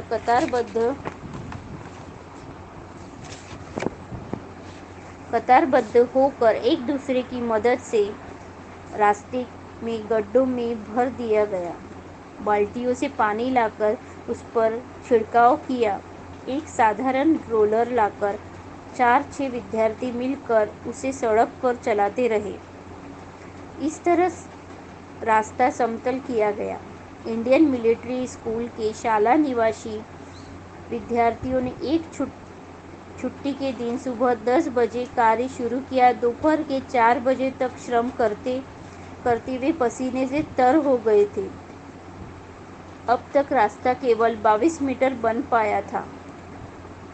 बाप रे, अभी 978 मीटर कार्य शेष है। गणित का स्कॉलर विद्यार्थी विश्वजीत बोला। दूसरे दिन फिर कार्य शुरू किया। एक बड़ी शिला के चारों ओर की घास निकालते समय एक लंबी पूंछ हिलती हुई दिखी, जिसे देखकर बच्चे भाग खड़े हुए। शिक्षक तो थे ही नहीं। अरे अरे, वह विशेला नहीं है, घबराइए नहीं, नीरज ने कहा। थोड़ी देर बाद विद्यार्थी उस जगह फिर लौटे, लेकिन इस बार एक नया नियम बनाया गया कि कार्य के दौरान सभी जूता पहनकर आए। बिना जूता पहने कोई कार्य नहीं करेगा। उसी तरह एक नियम और भी बनाया कि कुल्हाड़ी चलाते समय पीछे की ओर देख लिया जाए, जिसे पीछे देखे कुल्हाड़ी न चलाए। उसके बाद रास्ते की जगह चढ़ाव उतार का सूक्ष्म निरीक्षण किया गया। कहाँ गड्ढे हैं, कहाँ पानी का जमाव होता है आदि का पूरी तरह निरीक्षण कर दोपहर तक पूरे काम का अंदाजा लगाया गया। फिर समय पत्रक बना। प्रत्येक शनिवार की शाम 5 से 6 बजे तक यह काम किया जाता था। इस काम को 8वीं अ और ब के 85 विद्यार्थियों ने मिलकर पूर्ण किया। प्रतिदिन कभी 30 तो कभी 40 मीटर रास्ता तैयार हो जाता। इस तरह 4 माह तक लगातार परिश्रम करने पर एक अच्छी समतल सड़क तैयार हो गई। विद्यार्थी उस पर बड़ी शान और स्वाभिमान से पैदल व सुगमता से साइकिल चलाते हुए स्कूल जाने लगे। बौद्धिक श्रम के समान ही शारीरिक श्रम महत्वपूर्ण है, यह बात उनकी समझ में आ गई। मेरे माता पिता मुझे यहाँ भेजने के लिए कितना कष्ट उठाते होंगे, आज मैं यह समझ पाया, सधु ने कहा। धूप वर्षा में यह परिश्रम करने से विद्यालय के छात्र तेजस्वी, स्वस्थ और निरोगी दिखाई देने लगे। उस वर्ष की जिला क्रीड़ा स्पर्धा के सभी खेलों तथा एनसीसी परेड के पुरस्कार हिवरा गांव के मिलिट्री स्कूल को ही मिले थे। धन्यवाद। अपनी दुनिया बदलने वाले बच्चे। रामदास आठवले हाई स्कूल, सिंधी विहिरी, तालुका कारंजा, जिल्हा वर्धा, महाराष्ट्र। नागराज लाया पानी। मैं अंजनाबाई सिंधी विहिरी गांव में विद्यालय के पास रहती हूँ। मेरे घर के समीप की शाला बहुत अच्छी है, लेकिन वहाँ बिल्कुल भी पानी नहीं। जब पीने को नहीं तो पेड़ पौधों को देने के लिए कहाँ से होगा। इसी वजह से शाला परिसर में पेड़ पौधे बिल्कुल भी नहीं हैं। 2 पुराने करंज और इतने ही बेर के पेड़ भर है। नालियों और स्वच्छता गृहों में साफ सफाई के लिए भी पानी नहीं, इसलिए शाला जाते ही माथा भन भन करने लगता है। दुर्गंध ही दुर्गंध नाक में भर जाती है। इतना ही नहीं, प्रयोगशाला में उपयोग के लिए पानी नहीं, हद तो यहाँ तक कि विद्यार्थियों को पीने का पानी भी नहीं। मुझसे यह सब देखा नहीं जाता, इसलिए मैं उन बालकों के लिए आंगन में मिट्टी का घड़ा पानी से भर कर रखती हूँ। मेरे दोनों बच्चे इसी शाला में पढ़े। वे पानी पीने घर आ जाते, फिर वे अपने मित्रों को भी पानी पीने के लिए घर लाने लगे। मेरे छोटे बेटे को स्कूल छोड़े हुए 4 वर्ष हो गए, फिर भी यह सिलसिला आज तक जारी है। मेरे आंगन में मीठे पानी का कुआं है, इसलिए यह संभव हुआ। उस दिन मध्यावकाश में पानी पीने के लिए बच्चे घर पर आए थे। इसी बीच बहुत बड़ा काला नाग आया और कुंडली मार फन फैलाकर वहां बैठ गया। विद्यार्थियों का ध्यान इधर उधर जाते ही वे चीखने चिल्लाने लगे। यह सुनकर घर से लाठी लेकर मालिक दौड़ते हुए बाहर आए, लेकिन उतने में वह नाग भागकर पास की झाड़ी में गायब हो गया। वह दिखा ही नहीं। नाग विद्यार्थियों के बिल्कुल पास आ गया था। यह दृश्य याद आते ही मेरी सास नन्हे बच्चे को छाती से लगाकर भय के मारे रोने लगती है और कहती है, अब वह मौके की ताक में रहेगा और मेरे बच्चे या पोते को कुछ न कुछ हानि पहुंचाए बिना नहीं रहेगा। हमने उन्हें समझाया, मिट्टी के बड़े घड़े में से पानी निकालकर बच्चों को पीने के लिए दिया। आज जो हुआ सो हुआ, लेकिन पानी पीने के लिए कल भी इधर ही आइए। समझाते हुए कहा। शाला में जाने पर विद्यार्थी आपस में बातचीत करने लगे। अरे बाप रे, इतना बड़ा सांप था। हाँ, 5-6 फीट का तो होगा ही। देखो न, सांप का नाम लेते ही शरीर थर-थर कांपने लगता है। मैं तो अब फिर पानी पीने उधर नहीं जाऊंगा, यह पक्का। मैं भी नहीं, मैं भी। अरे समझो न, फिर तुम पानी कहाँ पियोगे? अपनी शाला में कोई एक कुआं अपनी शाला के पास, उसके लिए इतनी रकम नहीं। ऐसा मुख्याध्यापक ने कितनी ही बार कहा है। विगत माह की सभा में भी इस विषय पर चर्चा हुई थी। तब भी संस्था के अध्यक्ष ने यही कहा था, सांप मौके की ताक में हमेशा रहता है। यह तुमसे किसने कहा? क्या वह हमें पहचानता है कि तुम जय हो और मैं विजय? अरे यह सब अंधविश्वास है, लेकिन मेरी दादी तो कहती है। मेरे बड़े भाई ने यह बताया था। विजय, मुझे लगता है कि इन सभी बड़े लोगों की एक क्लास लेनी होगी। मुझे एक आइडिया सूझा है, लेकिन तुम न तो उसे पूरी तरह सुनोगे और न ही कुछ कहोगे। तो मैं ही बताता हूँ। बताओ ना भाई, हम नहीं सुनेंगे तो करेंगे क्या? एक ओर पीने के पानी की समस्या और दूसरी ओर प्राण रक्षा का सवाल। बिल्कुल सही। इन दोनों की समस्याओं का निदान है मेरी आइडिया में। मतलब देखो, पड़ोस के गांव में सर्प मित्र गजेंद्र सुरकार रहते हैं। वे सर्पाख्यान नामक कार्यक्रम के माध्यम से सांपों की विधिवत जानकारी देते हैं। हम अपनी शाला में भी टिकट लगाकर उनका कार्यक्रम रखेंगे। उन टिकटों की बिक्री से एकत्रित रकम से बोरवेल की खुदाई करेंगे। यह सुन कुछ विद्यार्थी एकदम चुप हो गए और कुछ हाँ तो कुछ नहीं। लेकिन ही कर हंसने लगे। अरे, उस कार्यक्रम से ऐसी कितनी रकम जमा होगी? इसके सिवाय उन्हें भी मानधन देना पड़ेगा। और बोरवेल की क्या बात करते हो? उसमें कितना खर्च आएगा जानते हो तुम? यहाँ कुछ होने जैसा नहीं, ऐसा लगा। मिलिंद अपने मित्र के पक्ष में खड़ा होकर कहने लगा, सुरकार मानदेय नहीं लेते और हम आसपास के गांव और अपनी पाठशाला के सभी विद्यार्थियों को टिकट देंगे। साहब क्या अपने ही गांव में है? मिलिंद की इस बात पर बच्चों ने जोर पकड़ा। पहले 10 रुपये का टिकट लगाकर उन्होंने सर्पाख्यान का प्रयोग किया। उससे 8,500 रुपये इकट्ठा हुए। टिकट बेचते समय विद्यार्थियों ने यह भी बताया कि वे इन पैसों से क्या करेंगे। अपनी शाला गांव की शान है, क्या वह साफ सुथरी नहीं होनी चाहिए? ऐसा प्रश्न किया। विद्यार्थियों के अभिभावकों को उन्होंने अच्छी तरह समझाया। प्रत्येक घर से 2-4 टिकट खरीदी गई। प्राप्त रकम से कुआं खोदने का कार्य प्रारंभ किया गया। पैसे कम पड़ने पर शिक्षकों ने सहयोग किया। शिक्षकों ने करीब 10,000 रुपयों की रकम जमा कराई।